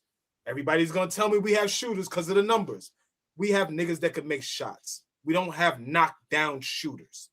Deuce has turned himself into a really good shooter. Aside from that, nobody is a knockdown shooter. So again, just look at the personnel. Look at what you have. Play to your strengths. Stop trying to overcoach. We could talk about Cat and Brunson forever because they are the best players and they are the guys that's going to take us where we need to be. But Mike Brown is the fucking head coach, and we act like he's doing an outstanding job. I don't think he's doing an outstanding job. He was never the guy for the job. And when he gets bounced, I'm going to take another victory like and say, yeah, I told you niggas. Not him. Not him. Oh, boy, Flea does bring up a good point because people in the chat did mention it's a read and react offense, but we don't have read and react players. So you know what? Who could dribble drive? So I'm soul. Who makes a play? I'm a play the game everybody wants to play because that's how I like to play.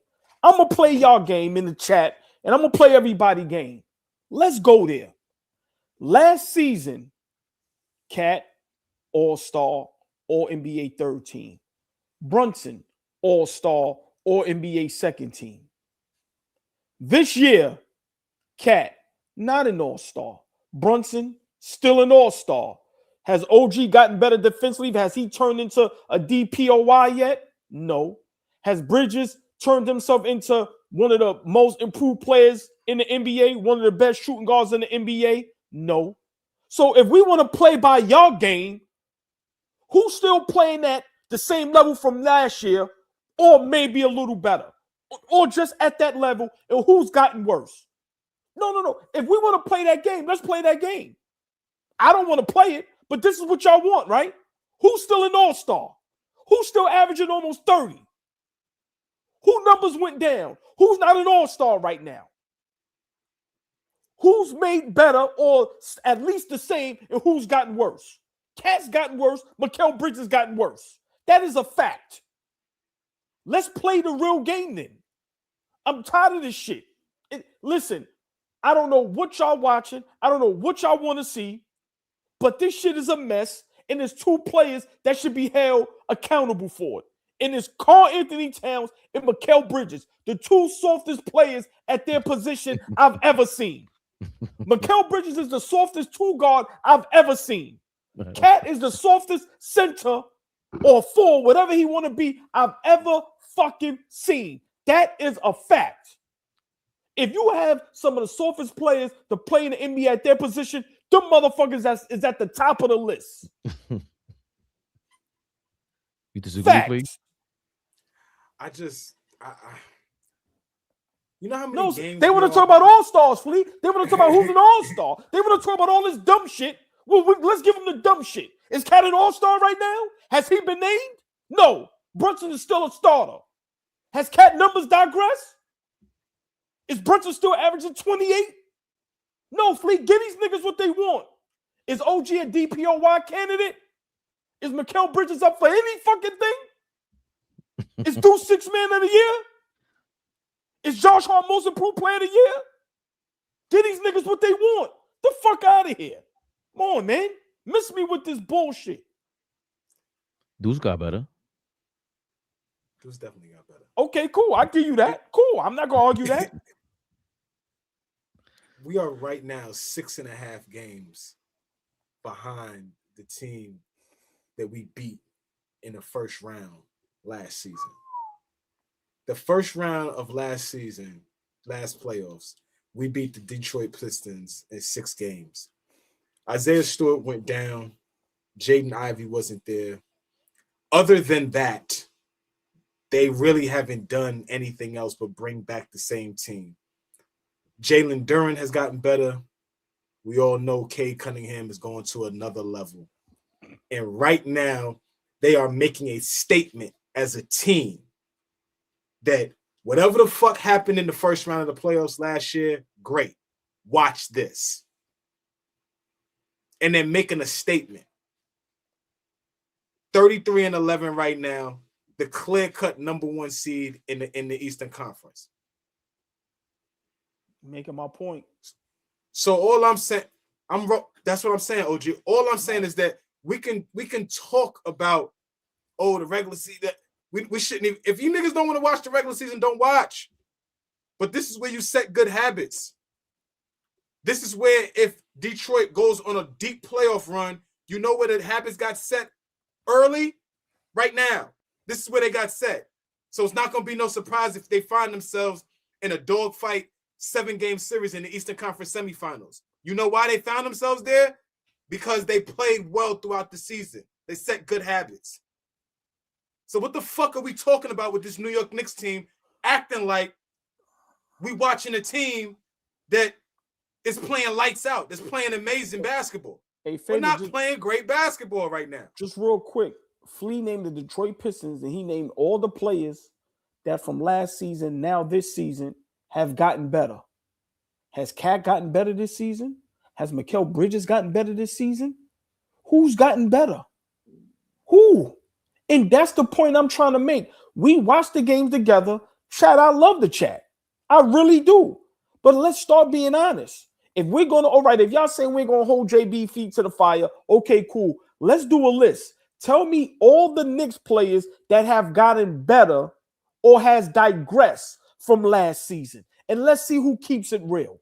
Let's go. Let's put the name. You can put either the same, worse, or better. And do that for the first 8. You do that for the starting 5, and you do that for Deuce, Josh Hart, and Mitchell Robinson. You put their name. Chat, I challenge y'all. Put the name of the player and put on the side of their name. Worse, better, or the same. And let's see if y'all keep it real. While the chat does that, they ain't gonna do it. They scared. These niggas are scared. Wow. They ain't gonna do it. Especially David Smith. I believe in the chat, and I believe Flea has gotten another notch under his belt. Because as he's talking, he said, Cade came back, got better. Durant came back, got better. They got rid of Beasley's punk ass. They really didn't get rid of nobody, including the coach. And that was Flea's point from last season. If you want to progress, you can progress from here. Hey, Fabian, just real quick before you go to that, that's why I love the chat. You hold 8 feet to the fire, and they come with results. You hold the chat's feet to the fire. I'm waiting for Nostalgic Nick to keep it real. We'll get there in a second. If Nostalgic Nick is keeping it real, that only means he's keeping his eyes on the prize, baby Bubba. This episode is brought to you by Prize Picks. You and I make decisions every day, but on Prize Picks, being right can get you paid. Don't miss any of the excitement this season on Prize Picks, where it's good to be right. Were we playing them all in Sacramento? Yeah. We got to take Brunson for more. Tuesday. Sacramento was Tuesday. Sacramento Tuesday. You got to go with Brunson for more than 30. I'm going there. We going with Cat. for more than 15 rebounds. I said it. Prize Picks is simple to play. Just pick more or less on 2 to 6 players' stat projections. If you get your picks right, you could cash in. Join millions of users and sign up for America's #1 fantasy sports app. Download the app today and use code CLNS to get $50 in lineups after you play your first $5 lineup. That's code CLNS to get $50 in lineups after you play your first $5 lineup. Prize Picks. It's good to be right. It's good to be right. Chat. You need some more time? Did you guys read the super chats? We did not. No. It's a boatload of these. We'll get to there first because they paid $2. Thank you, Sam, man. $2. Need to trade for Najee Marshall. Trade shortages. Ray Floyd, thank you for your $199. 99. We got a versus, y'all. We got a versus. Who could say the super chat's better? JB took the Pistons to the playoffs his first season. JR, thank you for your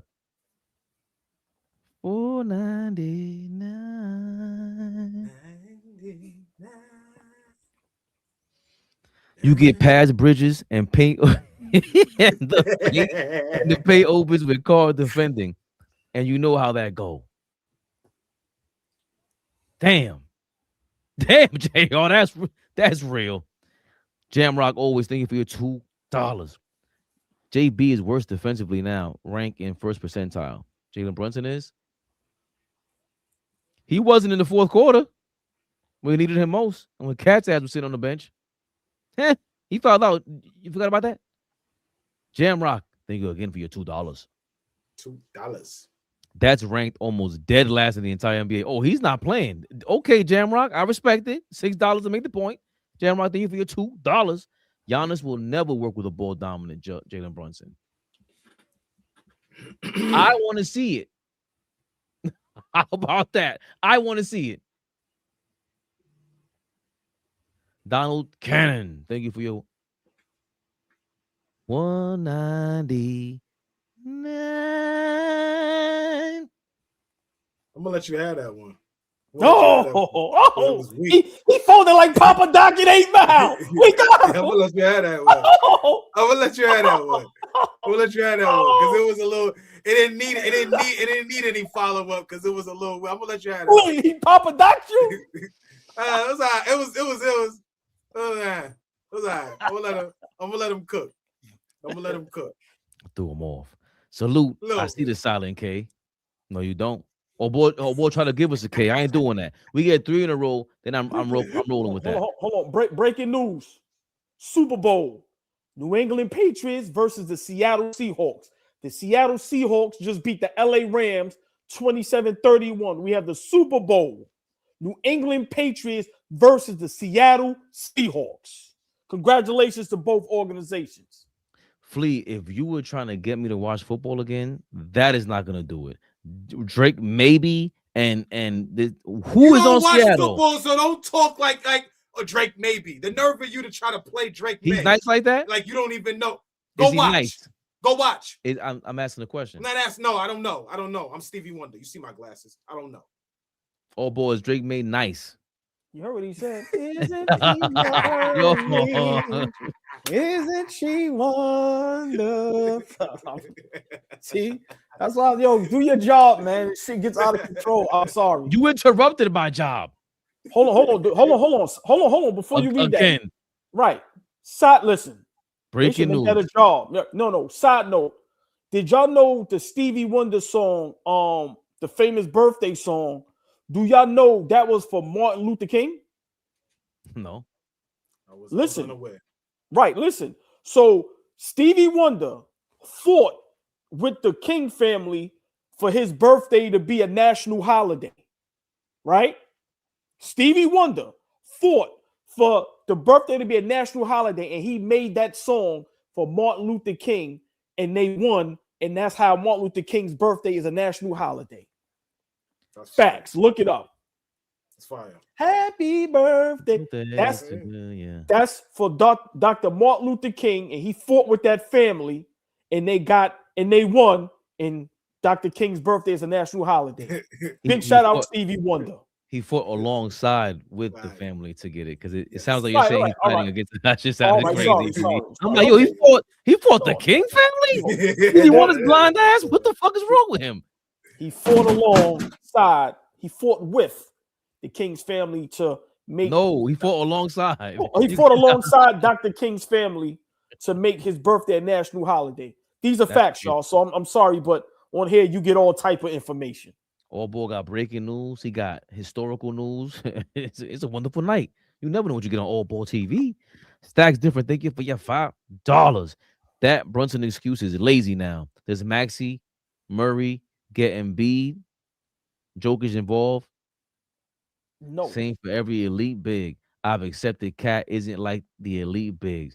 Stacks timing different. Hold the fuck on. It's a great fucking point. Drop a bomb. Drop a bomb for that. Drop a bomb for that. Oh, let me. Stacks timing different. That's the flyest shit I heard on YouTube history.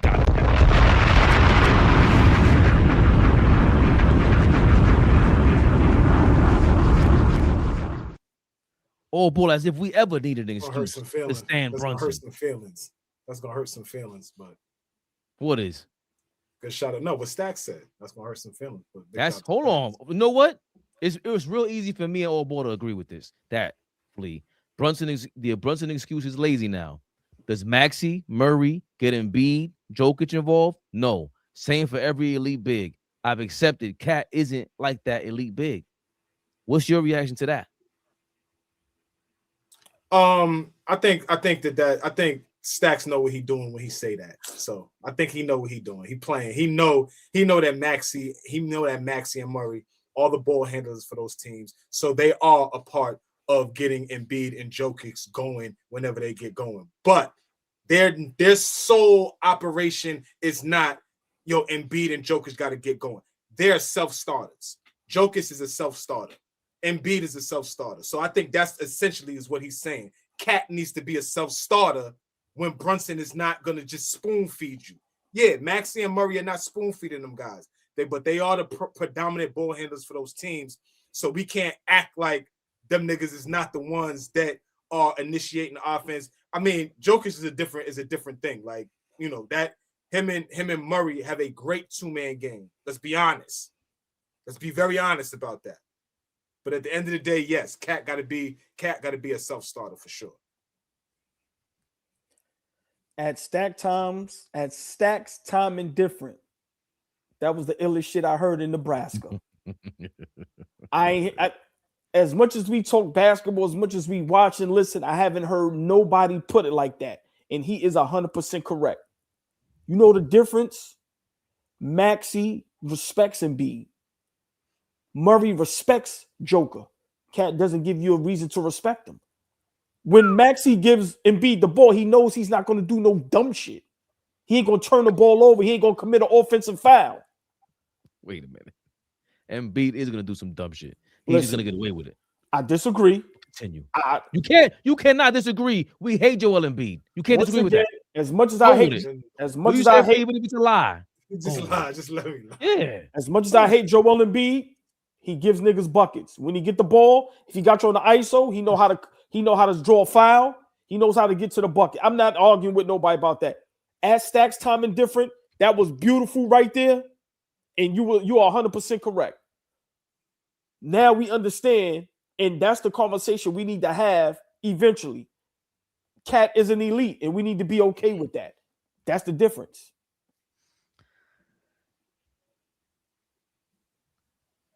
Jaden, thank you for your $5. It was JC and the others who really took over that cup game, in all honesty. Cat doesn't scare opponents.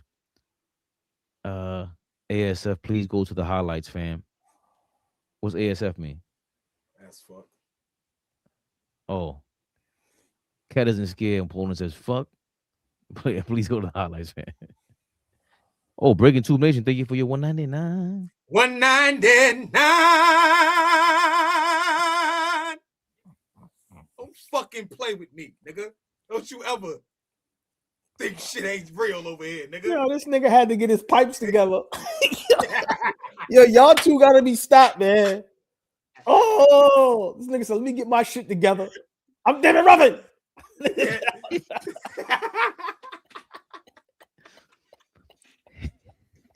He said, this ain't shit without me.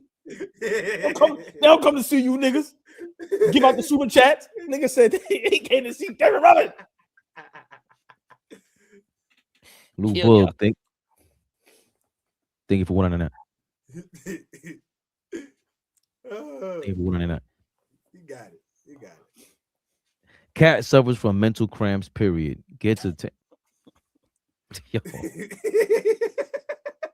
Yo, you know what? If you guys are gonna make comments like that, can we put up a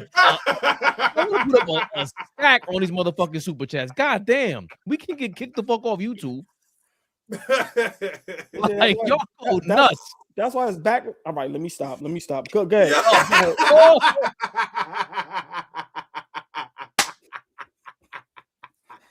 That nigga said he got back spasms because he got his period.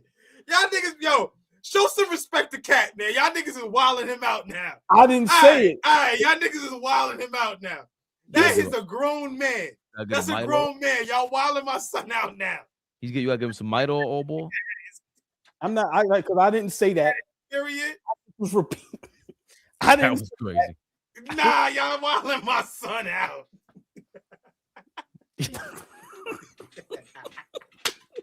They say he a grown woman now. Jamrock always thinking for $2. Out. Cat Bridges OG minutes down 2 to 3 minutes. JB under 1. Everybody's minutes is down, right? Remember, that's what Bridges was complaining about too. That's another thing we forget about that. Bridges was the lead guy. He was the mascot for shitting on Tibbs last year. What's your excuse this year, Iron Man? Yo, something's wrong with us, man. I'd rather the just chat, have a crew. I blame the chat.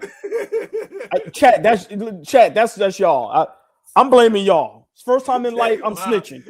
That's the chat. Wild that nigga. YouTube, that's the chat.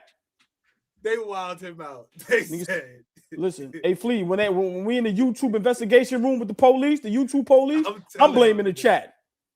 That shit is y'all. Yep. Yeah. I'm giving them y'all handles and everything. Take y'all pictures down. Listen, take y'all pictures off y'all. Take them avatars off. I'm telling on the chat. Look at what Patty M said. Showing respect to a good voice. Look at what Patty M said. What? Thank you. A good voice. She know a good voice when she hit. Patty, I appreciate the love. Thank you so much. It's been a long time coming. My whole life I've been Patty, waiting for I this know moment. you didn't want to put a name to it. I know you ain't want to hurt niggas' feelings. I understand, baby.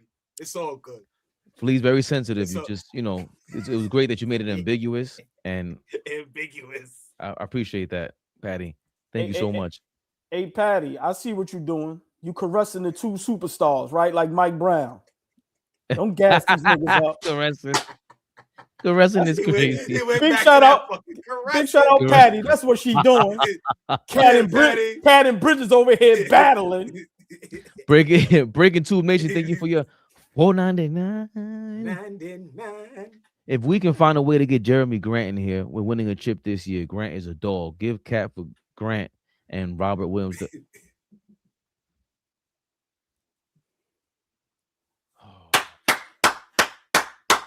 Finish reading the goddamn comment. He paid for it. You just don't like what he's saying. Read the comment, right? Tell him, Ray. Tell him. Grant is a dog. Give Cat for Brant and Robert Williams a third. Tom Lord. Yo, there's no way you're Time Lord. You're done with Mitchell Robinson and you want Robert Williams a third in New York City. That makes no sense. I didn't say that. I look at that totally different. That's how bad niggas want Cat out of here. They're saying trade him for Jeremy Grant and Robert Williams the third. I get what you said. I got this. Me and Fabian have this thing about Robert Williams. We go back and forth about him. So that was just a sidebar thing with Robert Williams. But no, go ahead, Ray. I mean, I think we touched the Portland topic.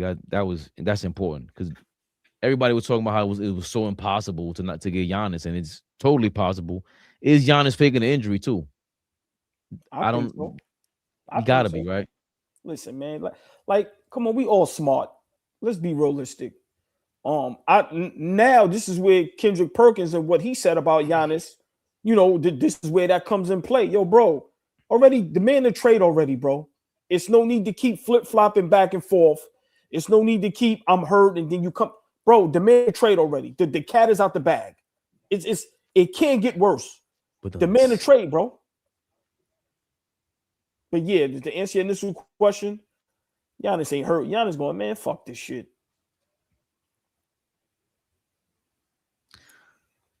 All right. We're here. No more super chats. Love y'all. Flea. Well, we got until Tuesday anyway for the game. We're looking forward to tonight. Oh, I was watching the game earlier. Yo, Minnesota. They got dragged by Golden State. God damn. I was watching that. No Jimmy Butler. How did Kuminga look? He's not playing. He got hurt. Yeah, he's got hurt. Oh, yeah. How insane. Listen, yo, Steve Kerr. You lucky I ain't cool with Kuminga. I showed up at your doorstep. Remember the movie? What was the movie? Remember the NWA movie?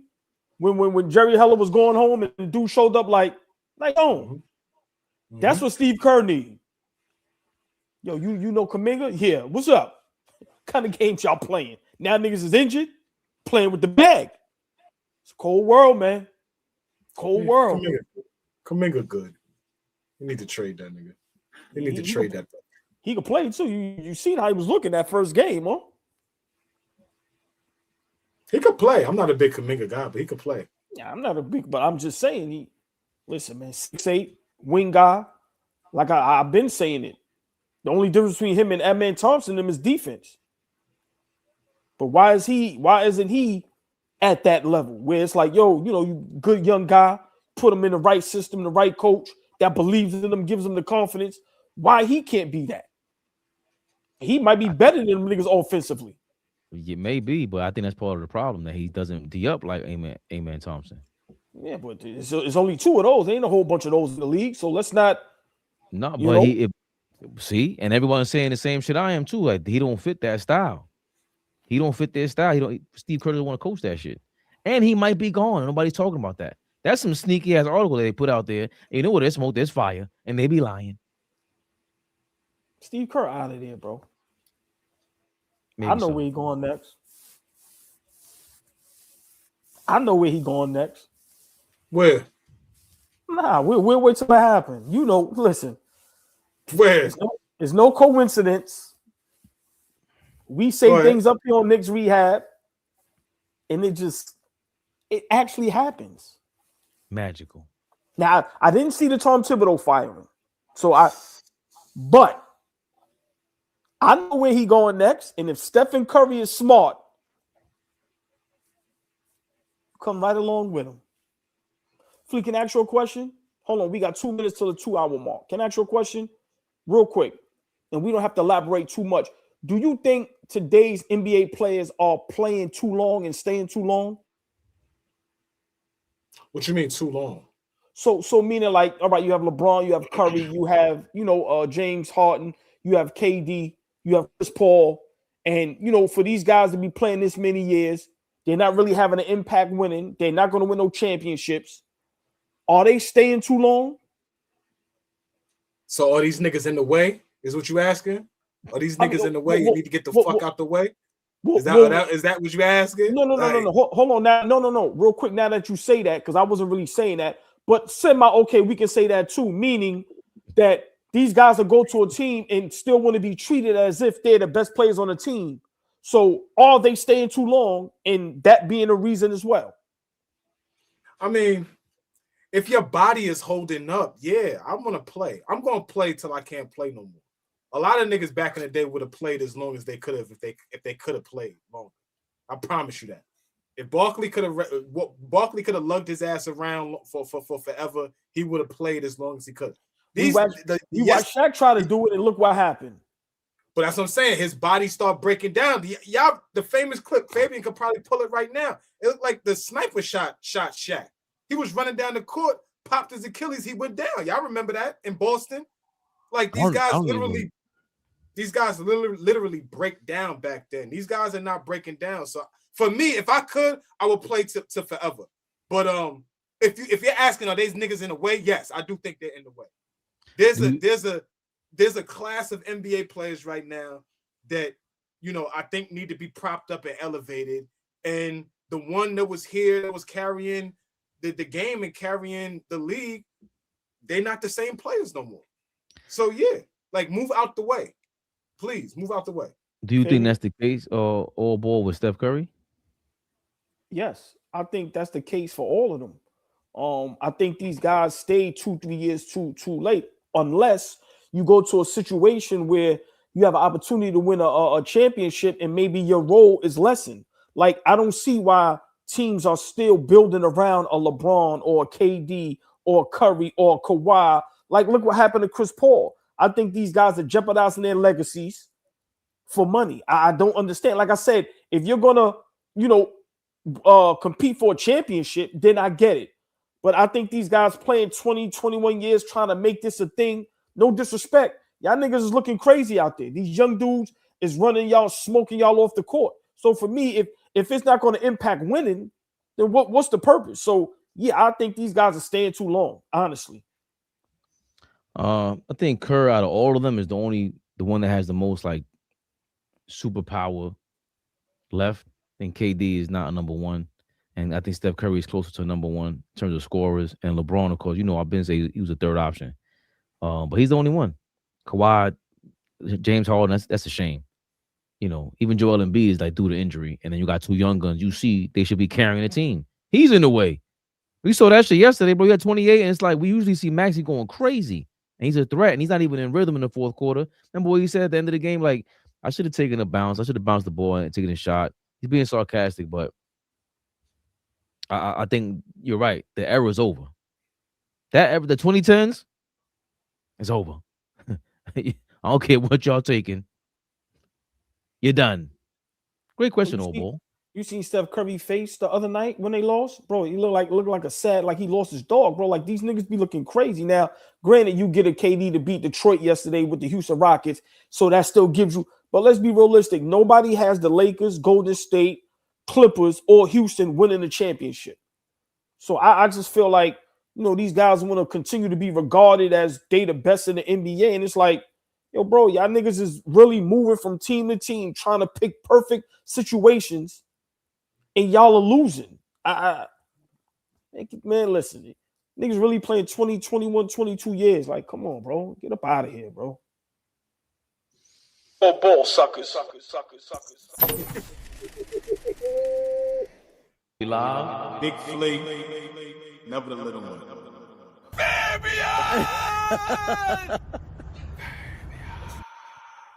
Come on, baby Bubba. I know what this is. KNICKS REHAB. KNICKS REHAB, y'all. Indeed. Tomorrow we'll be back with some more reactions. Yeah. Hopefully some more news to kick Cat back in. Why not? Whatever gets the algorithming. Nah. Kick is back until he get traded. I ain't even do it for that. Listen, we need them K's back in this Knicks rehab. Give me a K. That K. Got you, K. You got you.